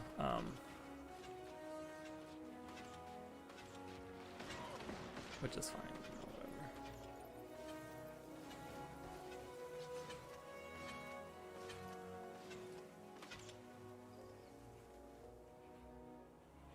Whatever. Oh, I leveled up! Yay! I'm kind of getting tired too. That's nice. We get some more here. Okay, we can like arms or something. Doesn't really matter. We can,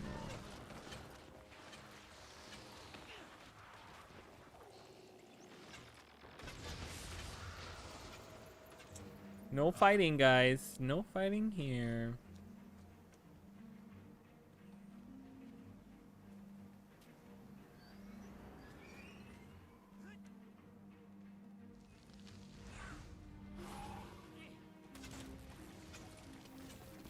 A badass. I don't know if I would call it badass, but it's just an interesting challenge, and we're actually getting forward with this. I mean, once I hit 60, I'll only be 20 levels away, guys.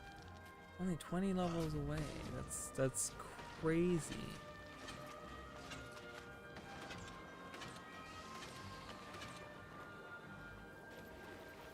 Like, I never thought that I would get this challenge done.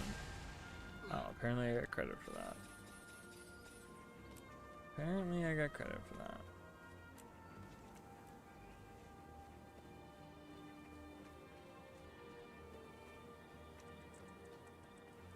Oh, I got stuck there.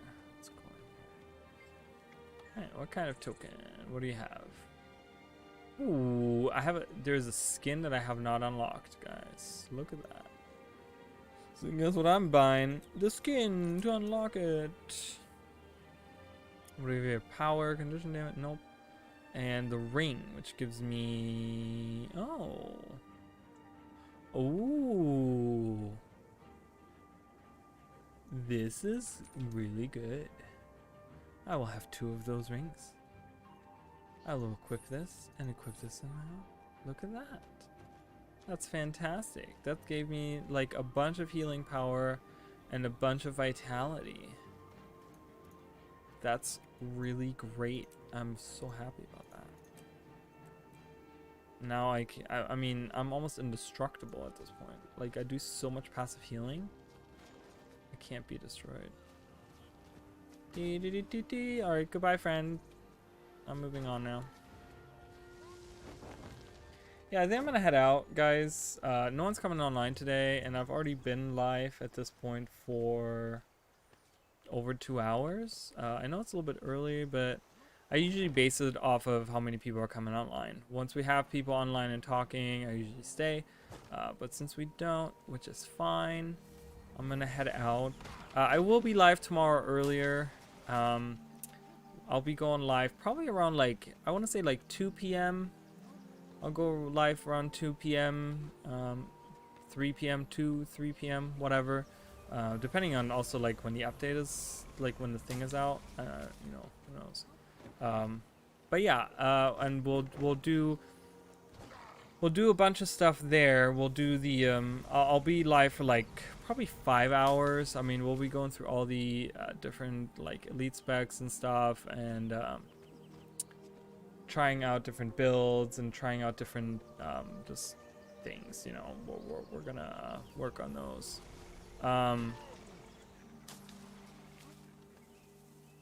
But yeah, other than that, how much else I have to say? I'm gonna try to find a safe spot here away from these wolves because I don't want to die.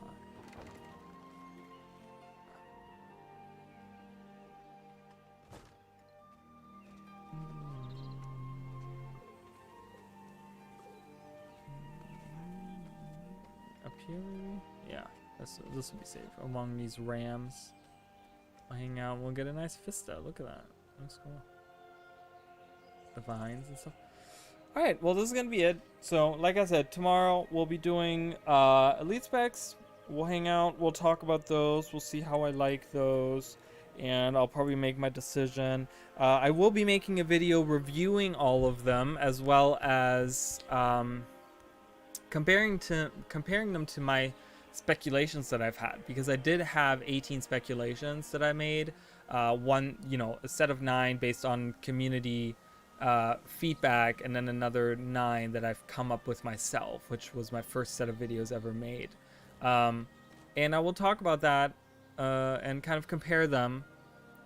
I'll sit down. So that video will be happening at some point after tomorrow. Like I said, I'm also working on a God video right now, which isn't actually that long. Like, reading out the history of the gods with leaving out some of the details, you know, it's just like a synopsis of it. I thought it was going to take a lot longer, but it's only like 15 minutes long, so it's not even a long video. But that's also in the works. And yeah, and like I said, let me know other stuff you guys want to see, and let me know if there's like other games you want me to maybe try out or something. Like, I'm willing to like try other games. We're doing Pokemon next month. We're having Brilliant Diamond and Pearl, so I'll be taking a break from that. My goal with the actual playthrough, I think what I'm gonna do is with the hard and gold, hard and gold, hard gold, Nuzlocke is to play through Johto, get all 8 badges, go through the gym challenge, and then take a break. And then do Brilliant Diamond, and then come back after Brilliant Diamond and continue that and just start with Kanto, because I would hate to like take a break like right before the 8th batch or something like that.